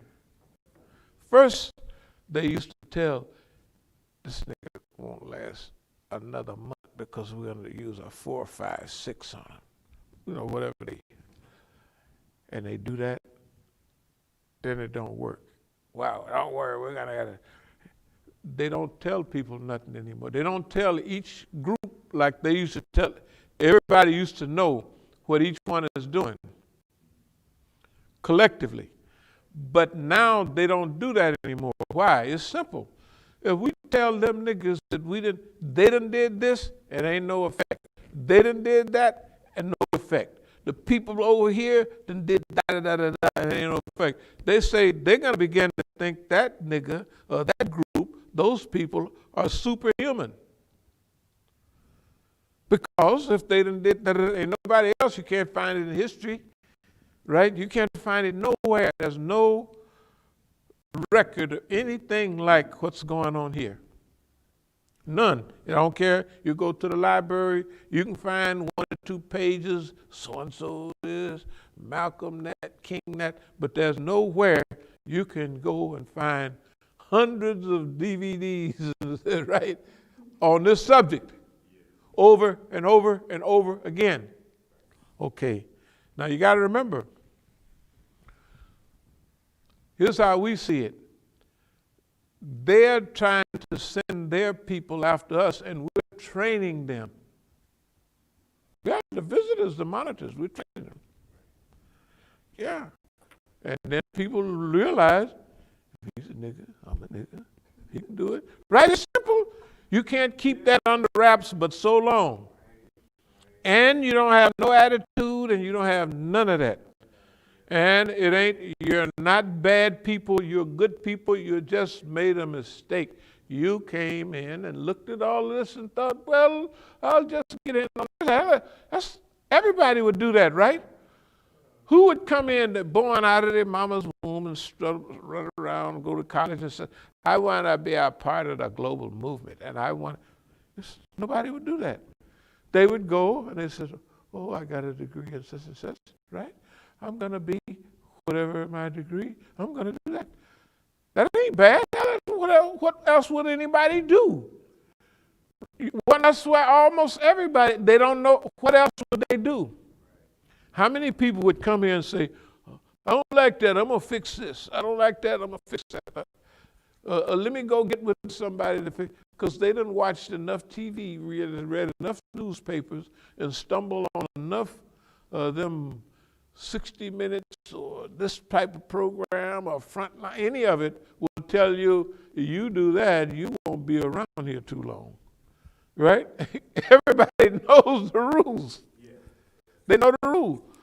So, no, we're training, we have trained a good group of people, but that was the last generation. They have moved on it. They have moved on it. I saw the niggas get old. They grew old. The whole group. I'm the oldest, but them niggas is old now. When I go to California and I'm running down the hill, I see somebody chugging down the hill, used to have wavy, curly hair, half bald-headed and everything. And I just say, yeah, you spent your whole damn life. You know, because remember now, this has been going on not 60 years, but almost. And I've been dealing with it consciously for 55 years. That I know what I'm doing 55 years. I know what this is. But each step you get a little further along. So by the time you get to 40 years ago, I had the whole game. That's why when I was in prison, I was studying for this. Half of this is stuff that I wrote down back then. I was studying for the work. So when I came out, I knew what I was going to be up to because I was in prison with all the movement people and everything like that. And so they teach, you teach each other. So you know what to expect. Okay, lesson from Korea, Gulf War, Afghanistan, Venezuela, all of that. Venezuela, they used to tell a South American country, you're going to follow what I say or that's it. It ain't happening no more. Not no more. Then they picking on big people like China and all that, and people ask us dumb questions. How honest are the Chinese? Hell, the Chinese got to fight their own battle. They got to fight their own knives. When they start getting big, they got to say, well, Africans is our brother. We're gonna flood them with Chinese, or we're gonna help them. They have to go through that. But one thing I do know, ain't nobody gonna help the nigger but the Negro. People don't go around, let me find somebody to help be free. They ain't gonna do it. You the prayingest child I ever seen. Yeah, look at you. You're the prayingest girl I ever seen, I'm telling you. So, Negrodiscombobulator. Here's a quick thing about that.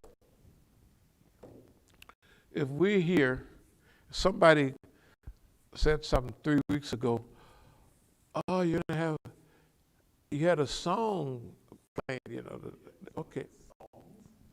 The song, but listen to this. Just the day before, I'm just watching TV or watching the news, and they have that clip on. Don't cry for me, da da da da, right? And then, how many people could hook Donald Trump up with that? Can hook up the Nazis in Argentina? Eva Perón and what she was working toward, Juan Perón. Now, when I was down there, Juan Perón was still alive. In fact, he ran for president. He might have made it in the early 70s, but he had a new wife. Anyway,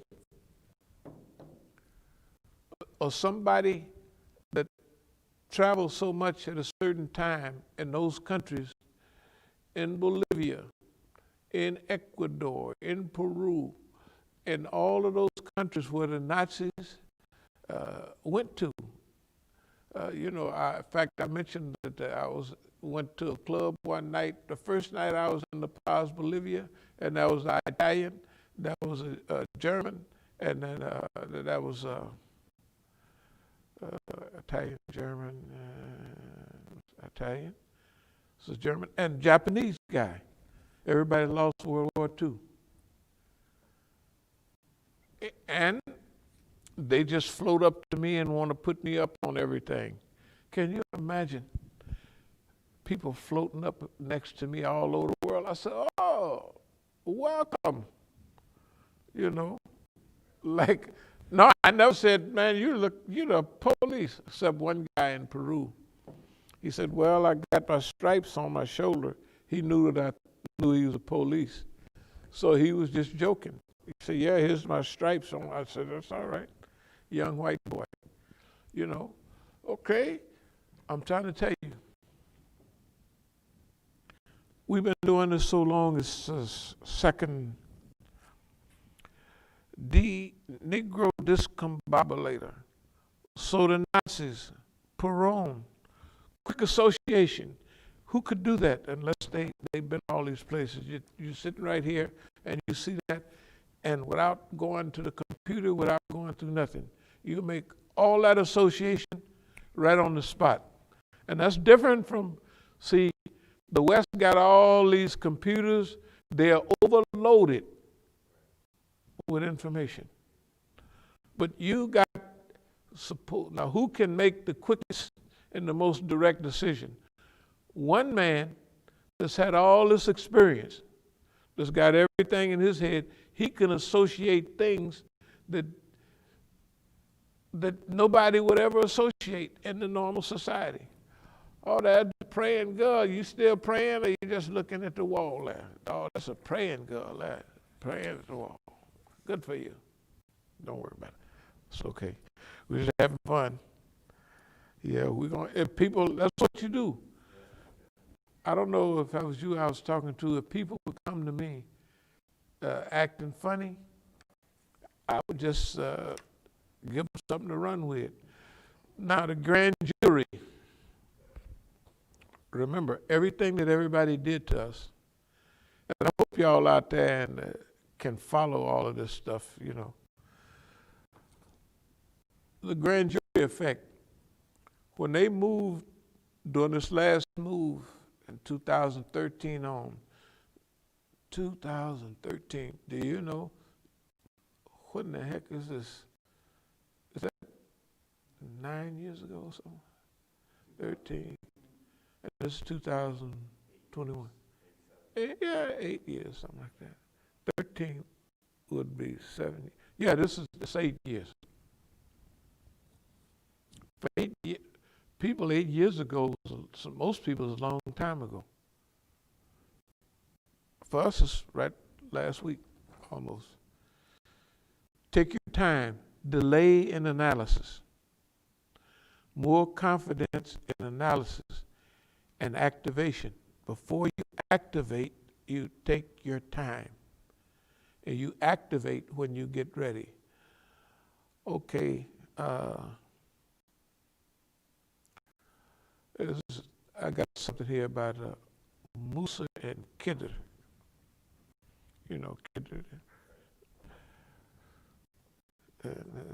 So Musa wants to go with, this guy. He said, man, you ain't going to pick up on nothing that's going on here.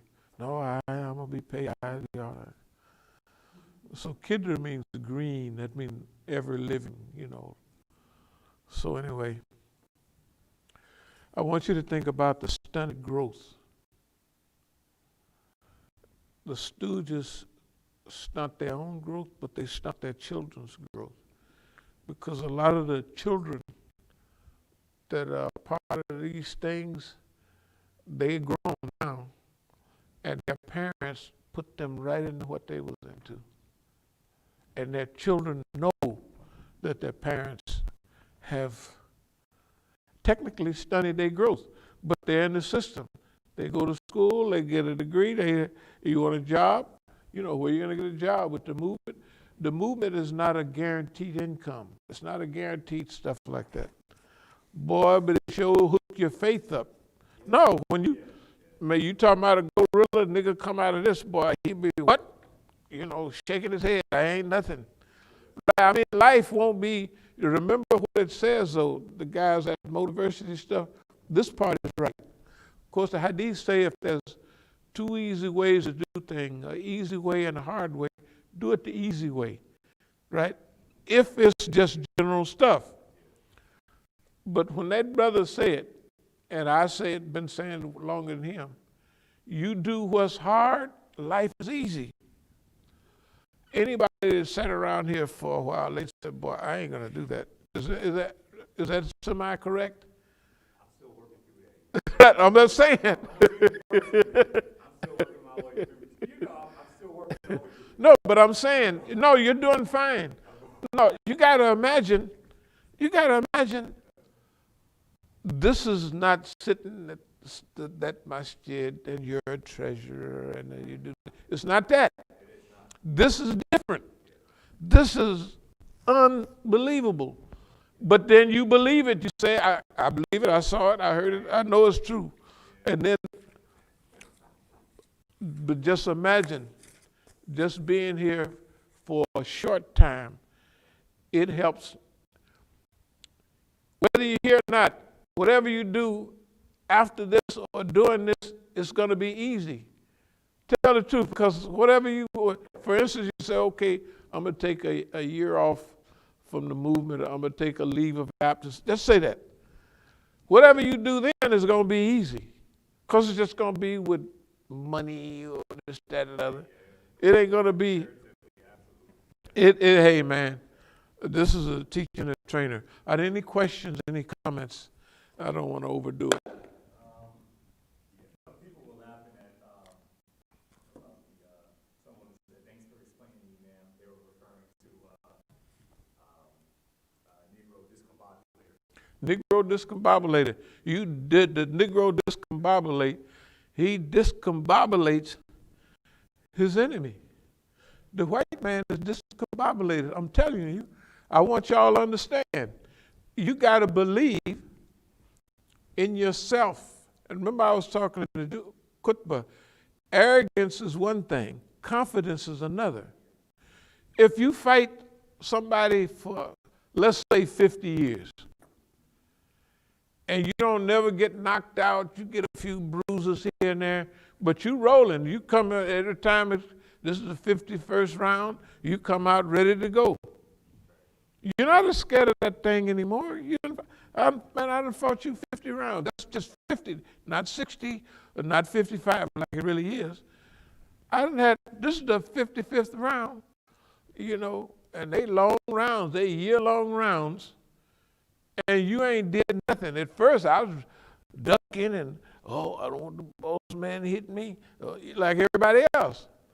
Then after you take a couple of hits, you say, oh, that ain't nothing. Sucker, who you, right? Then you start tagging him a couple of times. And when you tag him, his knees get to acting funny. You say, oh, that ain't you, boss man. With your knees wobbling, eyes getting big, lips puffing up. And then you say, this way we're going to deal with you. We ain't going to stand there and just try to knock you out. We just going to bop, hit you upside the head, bop, bop, and catch all your blows. And pretty soon, his eyes will be puffed up. They got to be puffed up because he can't be looking at the world that we're looking at. He can't be, he got to be discombobulated because it's not structured, it's not organized, and everybody see it. The people in Asia say what?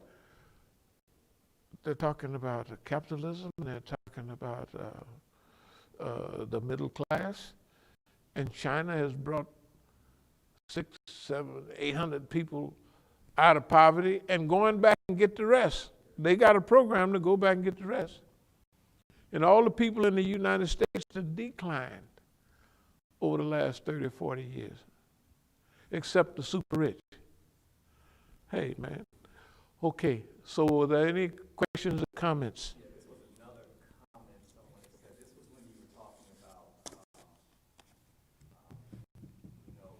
government using basically kind of flooding not just our communities, but the young white kids with drugs. Someone mentioned, you mentioned that the government even tested on their own troops during the 60s.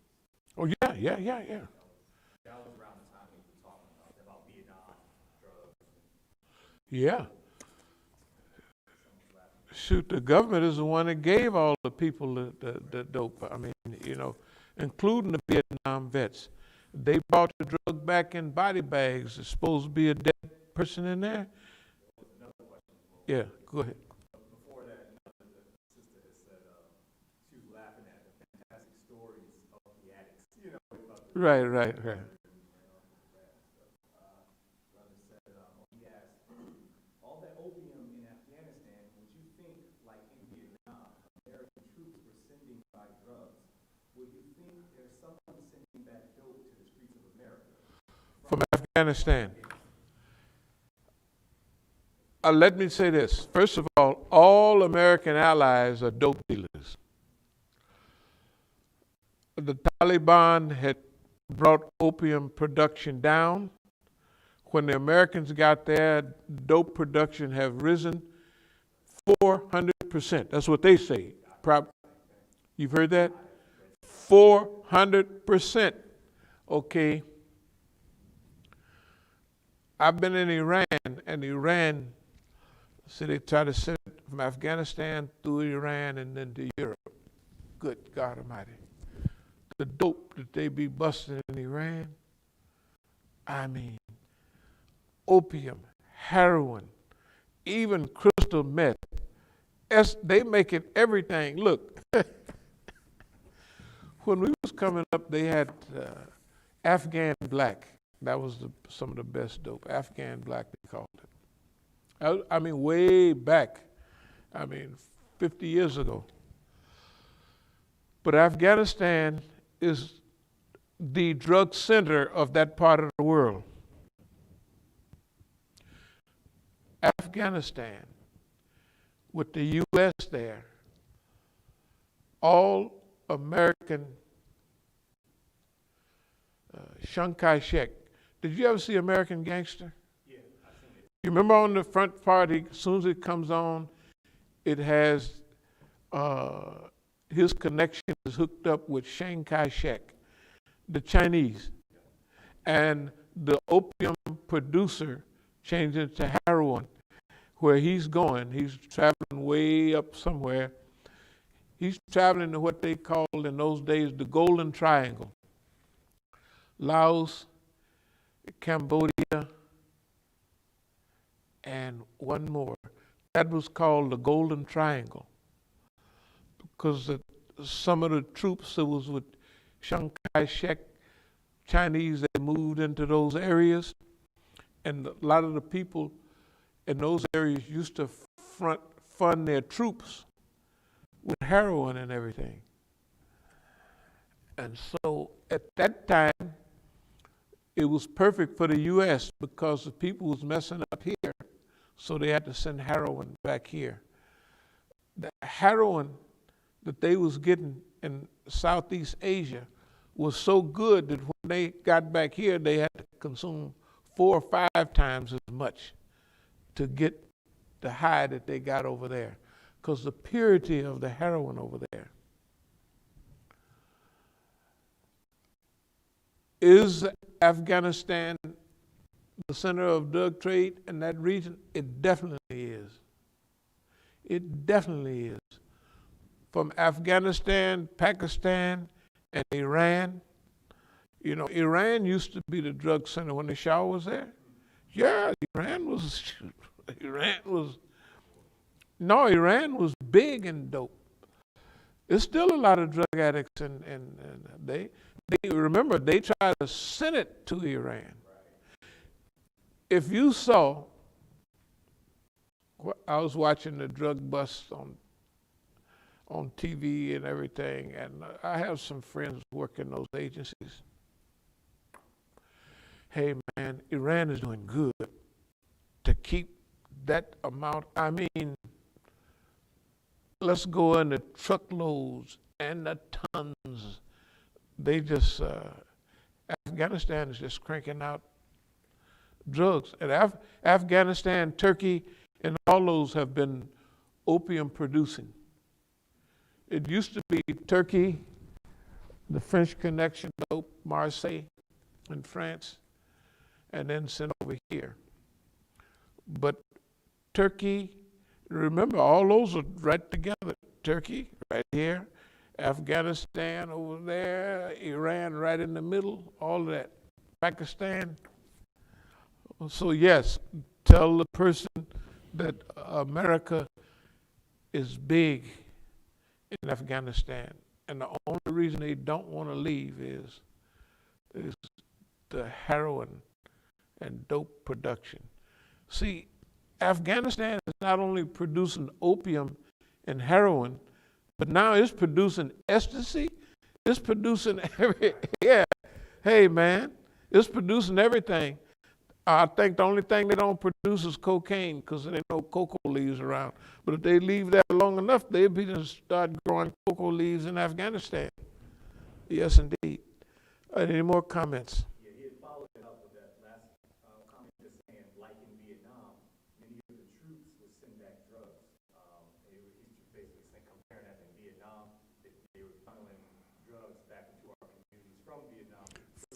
Yes. The same thing today in Afghanistan, same place. No, are they sending to, yes, they loading up America with drugs directly from Afghanistan, and the CIA know it, and the FBI know it, and also the DEA know it, because drugs have their traces and what have you, and you can tell where this was China white, because it's fully produced. Cocaine with off colors in it, a little orange, a little brown. That's called a scum. It's good cocaine, but it's not pure. Like, you know where they get, brown sugar is sweet, but you can take it through another process and it becomes white, bleached sugar. Heroin is like that. You can have heroin. Brown heroin from Mexico, best you get is 86%, something like that.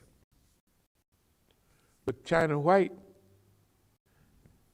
98.6% is heroin. Okay. After we look at this video, if someone shared a link YouTube link, I'm probably looking at it. Okay.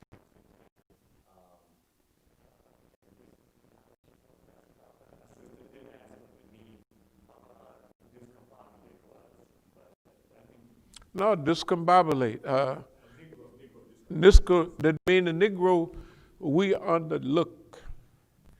The greatest thing we got for going for us, one of the greatest, is people underestimate us. Now you just think about all these big plans and all this stuff that you have heard about since you've been here, right? They don't think, wait a minute. They don't think this discombobulate means that you hit boss man with such a point that he's discombobulated, he's off his base. Yeah, he cannot function properly. That's what the word means, to discombobulate somebody. Yeah. Anything else?